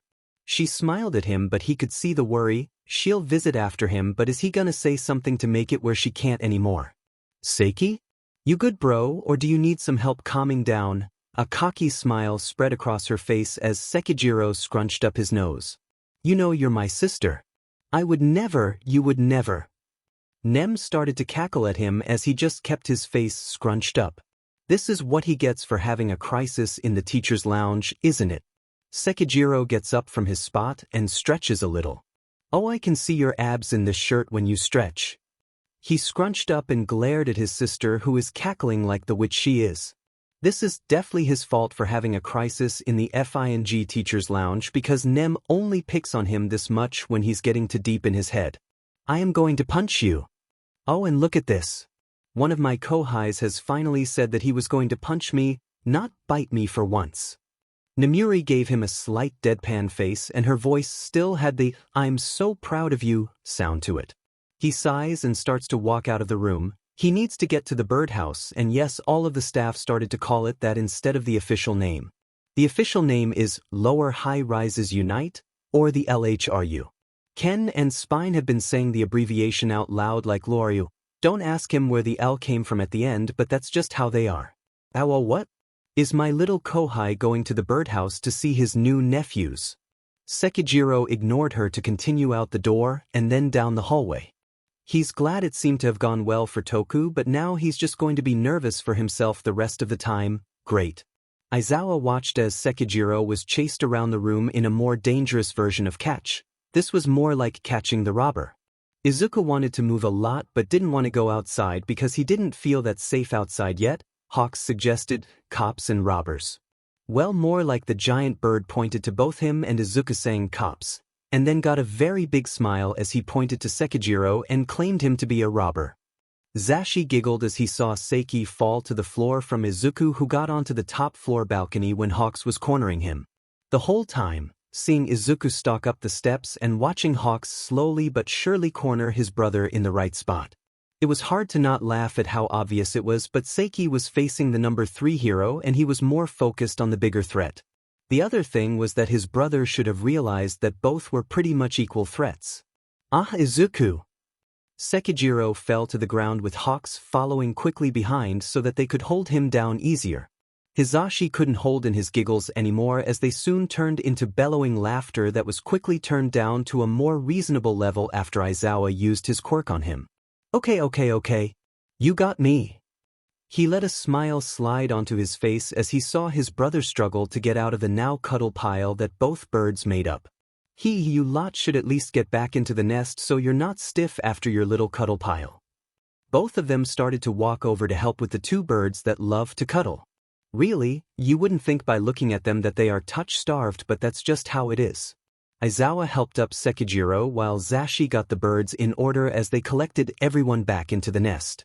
Once all of them were in and comfortable where they were laying, Seiki stopped complaining about getting feathers in his mouth. A quiet voice that hasn't been heard much finally spoke up after a week of almost no communication in human. I love you, Papa and Dad. Hawks nuzzled the side of his and Hizashi's cheeks as he whispered that into the air. Izuku was already practically laying on top of both of them while he was wrapped around Hawks, and Seiki gave him a FING grin. The cheeky little F is about to receive a foot in his butt for that one. Let Hawks and Izuku be all cuddly and lovey. It's weird hearing that from Aizawa himself, but it's true. Hawks and Izuku get to be cuddly cute as much as they want. Chiyo was asked to come along with both Namuri and Nedzu to visit the birdhouse. She personally thought that was too many people, but Nedzu stated that it should be okay. Both the young hero and Izuku were okay right now and even quite happy. He thought it would be a good idea to have people they should have at least seen or interacted with before she does her checkup on them. They were getting closer to the birdhouse, and it was more than a shock to see both of the youngins were waiting for them. Outside. Both of them didn't really want to leave that building for a long time, Hawks because Izuku couldn't fly yet and was still weak, and Izuku because he is slowly getting more scared of the outside world. Some news stations have already talked about Hawks' disappearance, but the HPSC has been stating that he's just doing an important mission right now that can't be talked about. Chiyo could see Hawks draped around Izuku, wings tightly wrapped around both of them, protectively so that if something happened both of them would be safe. Hello everyone. Nedzu called out when they started to get closer to the group of 2 pro heroes, 1 young hero and hero student. Hawks and Izuku perked up a bit but of course looked a little warily at both Namuri and her. We came here to spend time with the both of you and then you'll both get a checkup once again. Hawks stiffened up a little at the talk of a checkup but seemed fine with everything else. Shoyuta and Hizashi both greeted them, and Chiyo was able to see out of the corner of her eye that Nedzu was being pulled into the protective, slightly stiff wings of Hawks. Wow, I really can't believe both Hawks and Izuku made our family before me. Oh, we as me. Namuri leaned on Hizashi and started to brag about how both the birds loved him before they even started to try collecting flock members. Oh, be quite loud mouth. You yourself are practically a bird, and also your husband is little Izu's homeroom teacher that literally almost gave up his life for him. She watched quietly with Shoyuta as Namuri and Hizashi just had playful spat over how Zashi became a parent so fast. Chiyo really hopes that this appointment goes over well. Dealing with 2 overprotective birds is a hassle, but it's better she does it than someone that is inexperienced. Chiyo will be getting their nurse the info she collected today though so that she could have a little break today. She's old and Chiyo thinks she deserves it.